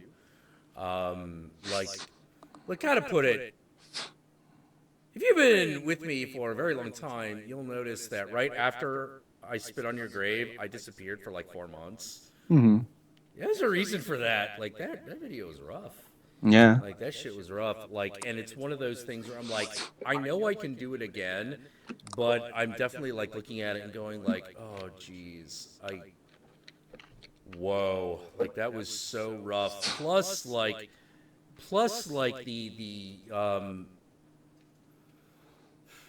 the timbre of the conversation shifted after I spit on your grave. Not because of it, just complete coincidence. You know, where before it felt like we were talking about women's issues in reality, all of a sudden it felt like we shifted towards women's issues in media specifically and exclusively. And that felt weird. Like that felt really odd. Like I was like, wait, we're doing is talking about the issue of portrayal in fiction. And it just became too much. Yeah, and it became way too much because like I was having to fucking defend and fend off like almost everybody because you find yourself defending a movie like I Spit on Your Grave from both sides. Yeah, exactly. Which is annoying because both sides have a problem with it, but the movie is so good and a classic. And to dive into that question again is asking a lot, and so we're taking our time with that. Yeah, it's a good way of putting it.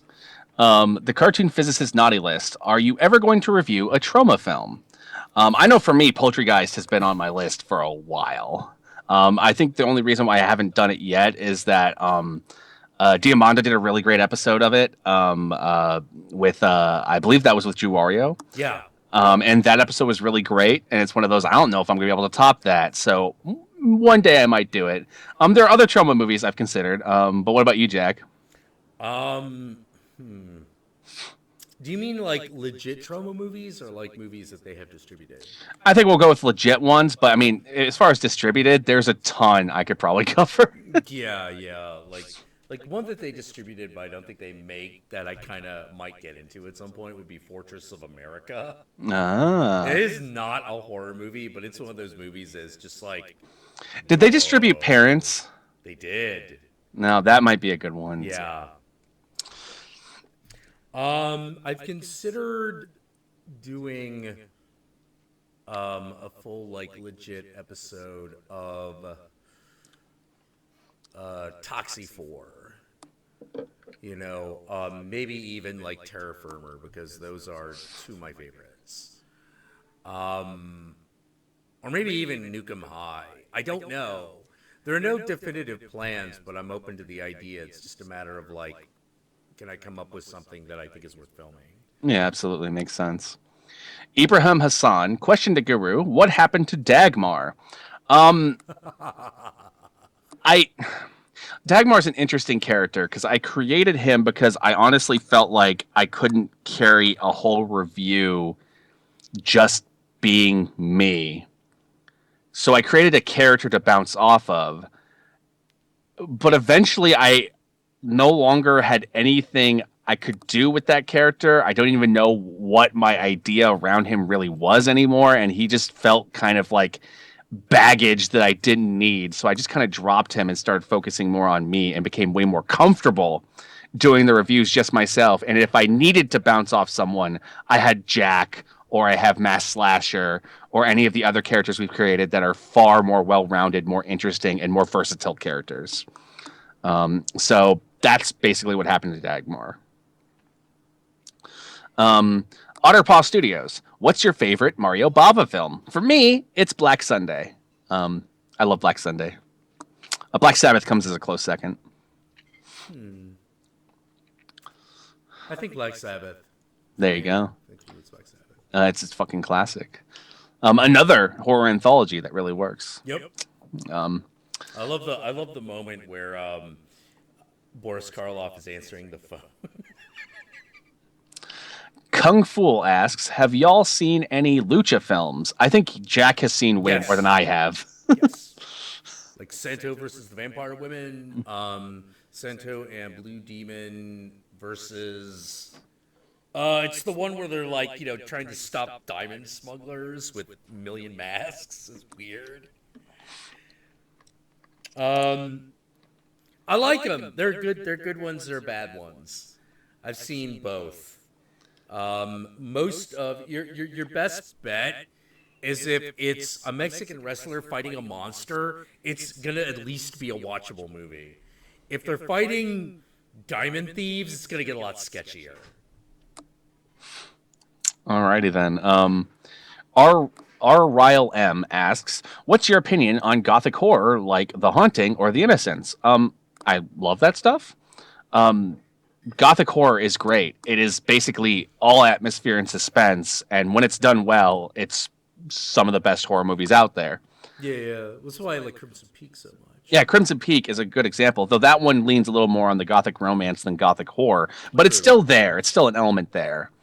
But like The Woman in Black was a really good one. I really like that one. Yeah, Woman in Black was really good. I think even like some really weird ones like the Call of the Cormorant, which is a little odd for a gothic horror story because it's not set in a big castle. It's just set in like a guy's house. Mm-hmm. You know, one of the things I think is very interesting about the gothic tale is that one of the most persistent features, it's not in all of them, but it comes up a lot, is the cliff. Some sort of house or castle by a cliff. You know, that imagery for some reason just permeates gothic horror. You know, it shows up all over the place, and I'm pretty sure it's pretty obvious to see why, which is like there's this precarious drop right over there, and that's like the symbology, the imagery that they're using, like, oh, don't go too far, you just gonna drop off and just gonna die. There you go. I like gothic horror. I think it's Yeah, great. absolutely. Gothic horror has like some of the best like art direction in horror. Like, But yeah, like that original Haunting is great. mm-hmm, absolutely. Alrighty then. If you could adapt a horror film into a song and dance musical, what would it be? Godzilla. Oh my god, I totally watched that. Okay, I'm gonna steal that answer. Godzilla. There you go. Soji Tabuchi. Oh my god, you love it, Guru? I'm assuming you're referring to your question about The Howling. And yes, I love The Howling. Galactus Spartan. I know your bread and butter is horror, but could you possibly review a black comedy crime mockumentary movie? I don't know. That sounds like you got a specific movie in mind. I think So you just say the title. There you go. Garnet Muganda. What are your thoughts on I Know What You Did Last Summer? The original movie is okay for a 90s slasher. The sequels are balls. It's one of the it's one of those like. Do you have an answer, Jack? Oh my god, I know what you did last summer. Fuck it. All right. So my opinion on this, now this is obviously treading over very well-torn territory. But I guess say it like this. All right, you know how Scream talks about these really iconic slasher movies? I Know What You Did Last Summer is referencing all the forgotten shitty ones, and they're going to rip that off. Now, with that said, the first one ain't bad, but they just get more laughable. Like, you want us so bad it's good. What was it? What was the title of the fourth one? I can't remember. The one where it turns out the fisherman's now a zombie? I have no idea. Fuck. Like, you get to that one and I'm like, what just happened? Oh, man. I always know what you did last summer. Was that it? Like, yeah, it's like, I know what you did last summer. I still don't know what you did last summer. I'm gonna fucking suck your balls last summer. I don't know. Oh, God. Basically, what are those movies? Look, someone really had to try to make some movie based off of the popularity of Hostel. And so they made those. They made those sequels. Oh, God. Rick, excuse me. Rick Classic asks, "Hey Jack, did you see SF Debris' video on the origin of Transformers? And if so, what did you think of it?" I did not, and I probably I have no idea. Maybe he did it right. Maybe he didn't. I know I probably the only reason I would watch it is to see if he knew something that I didn't, because I think the chances of that are actually kind of low. Mm-hmm. Alrighty then. I think we're reaching about our 10-minute warning, because in 10 minutes it will be 2 hours. Ah, got it. All right. The Dante Dark Demon 201. Will you ever do a review of The Devil's Rejects? I think that's a given. It'll happen. It'll happen. That one will happen. Mousetrap. I heard you answering questions about horror shorts, and I have to ask, do horror movies ever still scare you or creep you out? Yes, it happens. Sometimes a movie will come along. The last one that truly kept me up at night was probably Paranormal Activity, so it's been a while. But many movies have creeped me out or horrified me since then. But the kind of keep me up scaring thing, it'll happen. A movie will come. They always do. Yeah. Every once in a while. Sean Wall, hey, you guys ever listen to any psychobilly bands? Occasionally. I don't know many by name, to be honest. I'm not like a big follower, but I'm familiar with the genre. It's in my rotation, so. Jackie Nova, speaking of James Spader, have you guys heard of or seen Jack's Back? Were we talking about James Spader? He mentioned it in his previous statement. Before that, he said that he saw Crash for the first time, and it was fun. Oh, okay. I didn't bring it up because it wasn't a question, so I kind of missed it. Got it. I keep looking for the question marks when I'm going to the chat. Yeah, I don't really have an opinion on James Spader. I love James Spader, but I have not seen Jack's Back, so. That's the one where he's Jack the Ripper, right? I have no idea. I haven't seen it.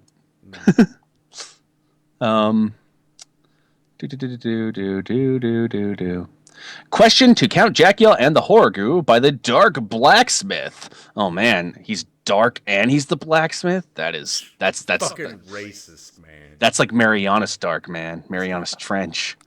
Have you seen Raining Blood, Run for Your Life, and your thoughts on Noburu Iguchi as a director? Well, we already answered that second part. Yeah. Raining Blood, Run for Your Life. I'm not entirely sure what that is. Is that like a documentary on Slayer? Let me see. It sounds like a documentary on Slayer. It probably is, but let me find out what that is.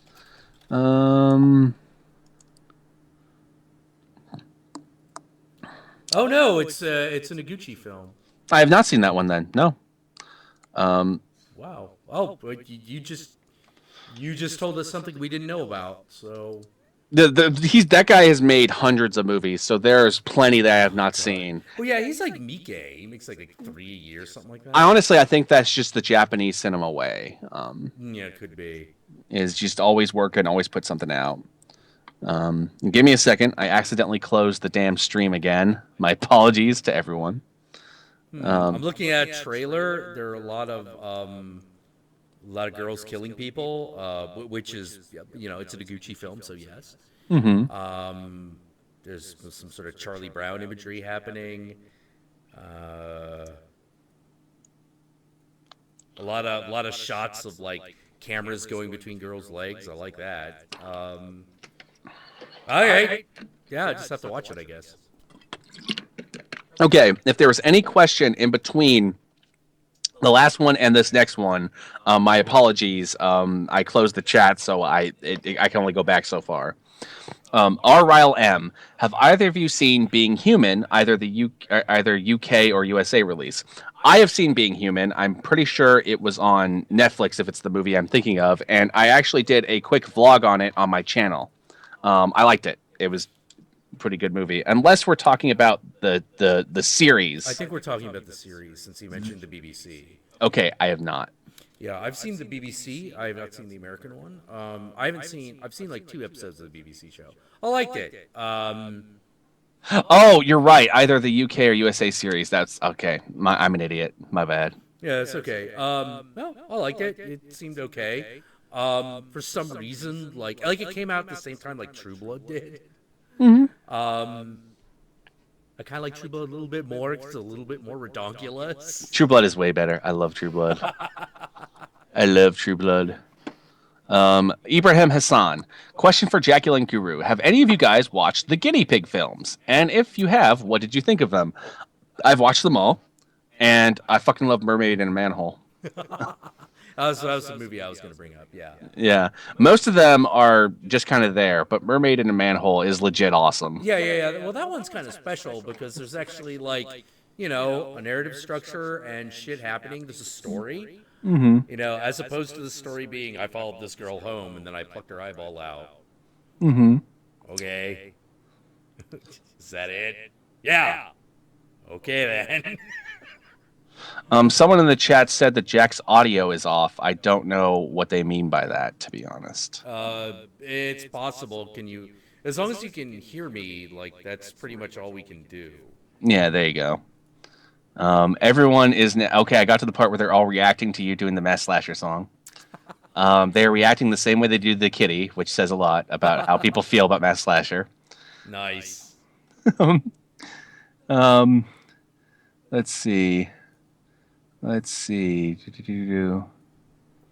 Did you guys like the Cabin Fever remake? We have not seen it yet. Yeah. We answered that question way at the beginning of this show.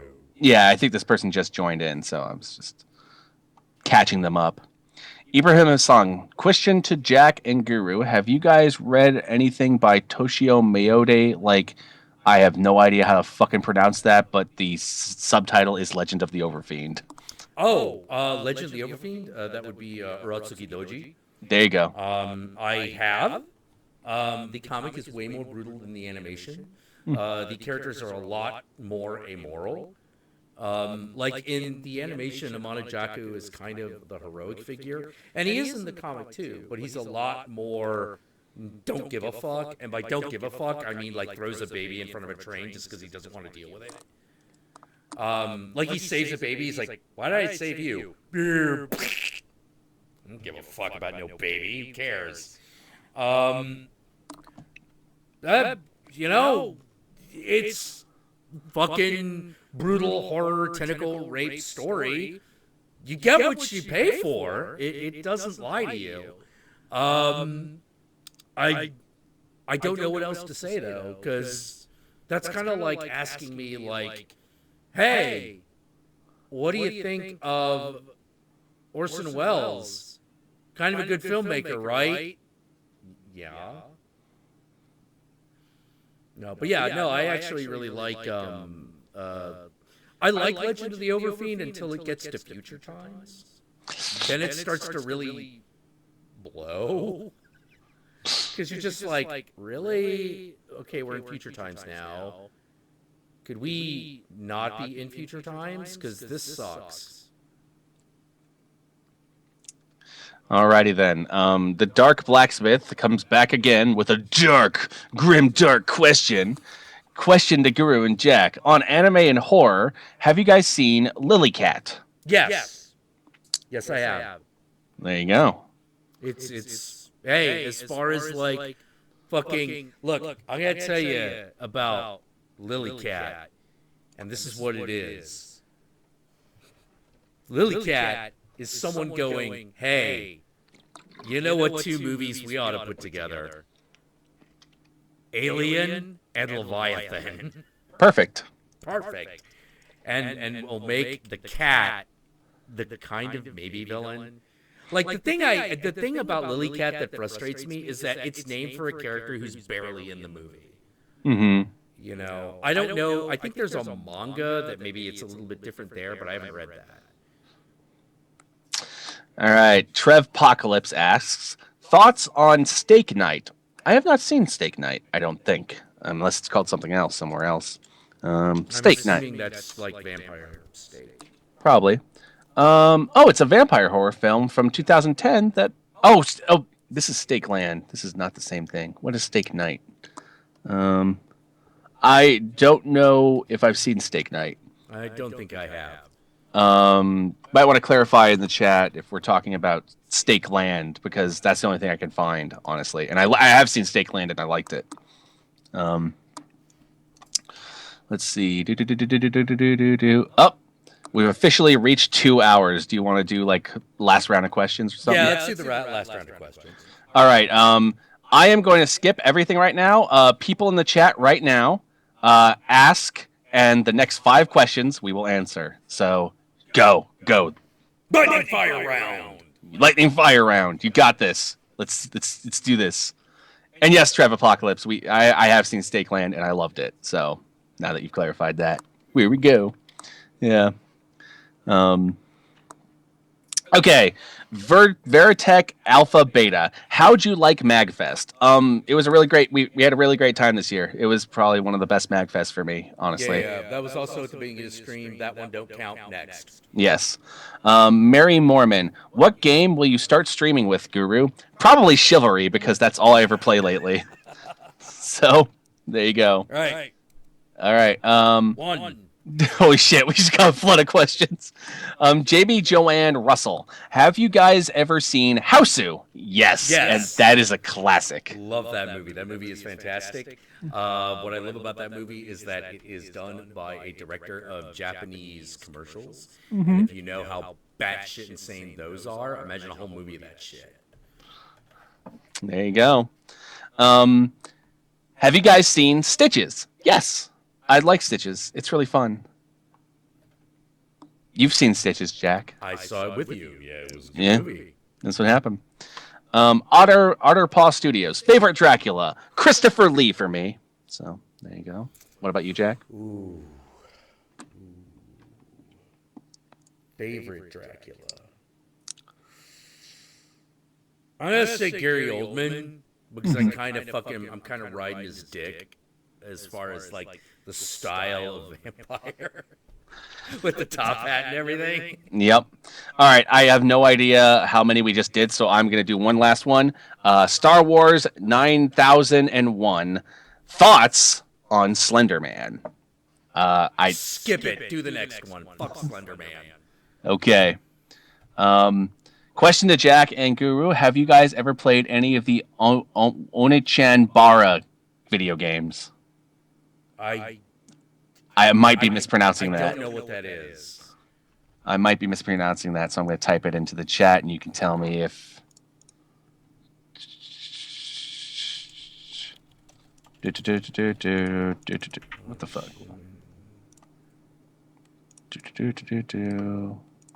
That. Okay, hang on. Let me take a look. Onichan.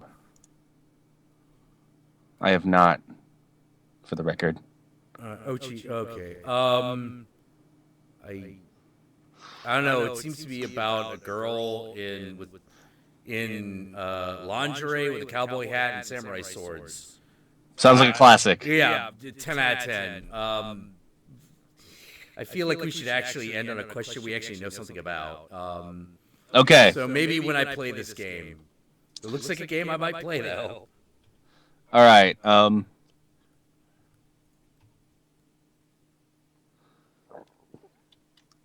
lot of big titties in this game. I'm liking that.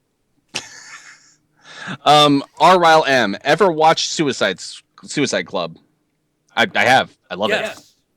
Suicide Club is awesome. All right, and that will wrap us up for the day and the stream. Thank you for joining us, and I sincerely apologize for the echo that you all seem to be complaining about right now. I don't know what to do about that. We're in the same room, and I can't stop our mics from catching each other. Yeah, we're trying to figure out what to do about it, but we... Hey, if any of you are streamers and you have ever had to deal with this, you know... normally it would be less of a problem, but I had to use the headset because Jack was picking up way too much noise on my other mic that I can actually mute much more easily. So. Yeah, we're trying to figure... We're still trying to figure this all out. You know? Like I said, like, this is... As a rinky-dink operation, this streaming. It's not, you know... We ain't ready for prime time on this shit. But it was great talking to all of you. I enjoyed answering all your questions, even the ones I made fun of. And we will see you again. Probably do this again next week. We're going to try to hook us up. Hold on 1 second. Jamie Joanne Russell says that you got the wrong author for Varney. Who is the correct author, Jamie? It's not Lord Byron? I could have sworn it was. Who is the author, Jamie? Let us know. It will catch up. It will catch up eventually. Barney the Vampire. Oh! Wait. Apparently it's James Malcolm Reimer. Well, there you go. Oh. Huh. Guess what? Guess what, Jamie? It just got corrected on the stream. Yeah, on the stream. Corrected. Oh, good catch. Booyah. Oh, well. Yeah, learn something new every day. Could be worse. Woohoo! Alrighty then, Jack, take us out. All right. So it was good talking to you all today. We will most likely do this next week. We will let you know probably the day of. We tend to stream on a Saturday, if ever. Although our time is very irregular because, this is a house. There are very few rooms, and we have to make sure that like everything's okay for everybody. Plus, sometimes we got other shit we gotta do, like videos. And so it's more important that we do that because I can babble on for hours and hours and hours. And so to prevent myself from doing that, we are going to end it right here. And we will see you again next time. In the coming week, there will be more videos from us. So you will be seeing us, but it will be a few days before we see you. Take care.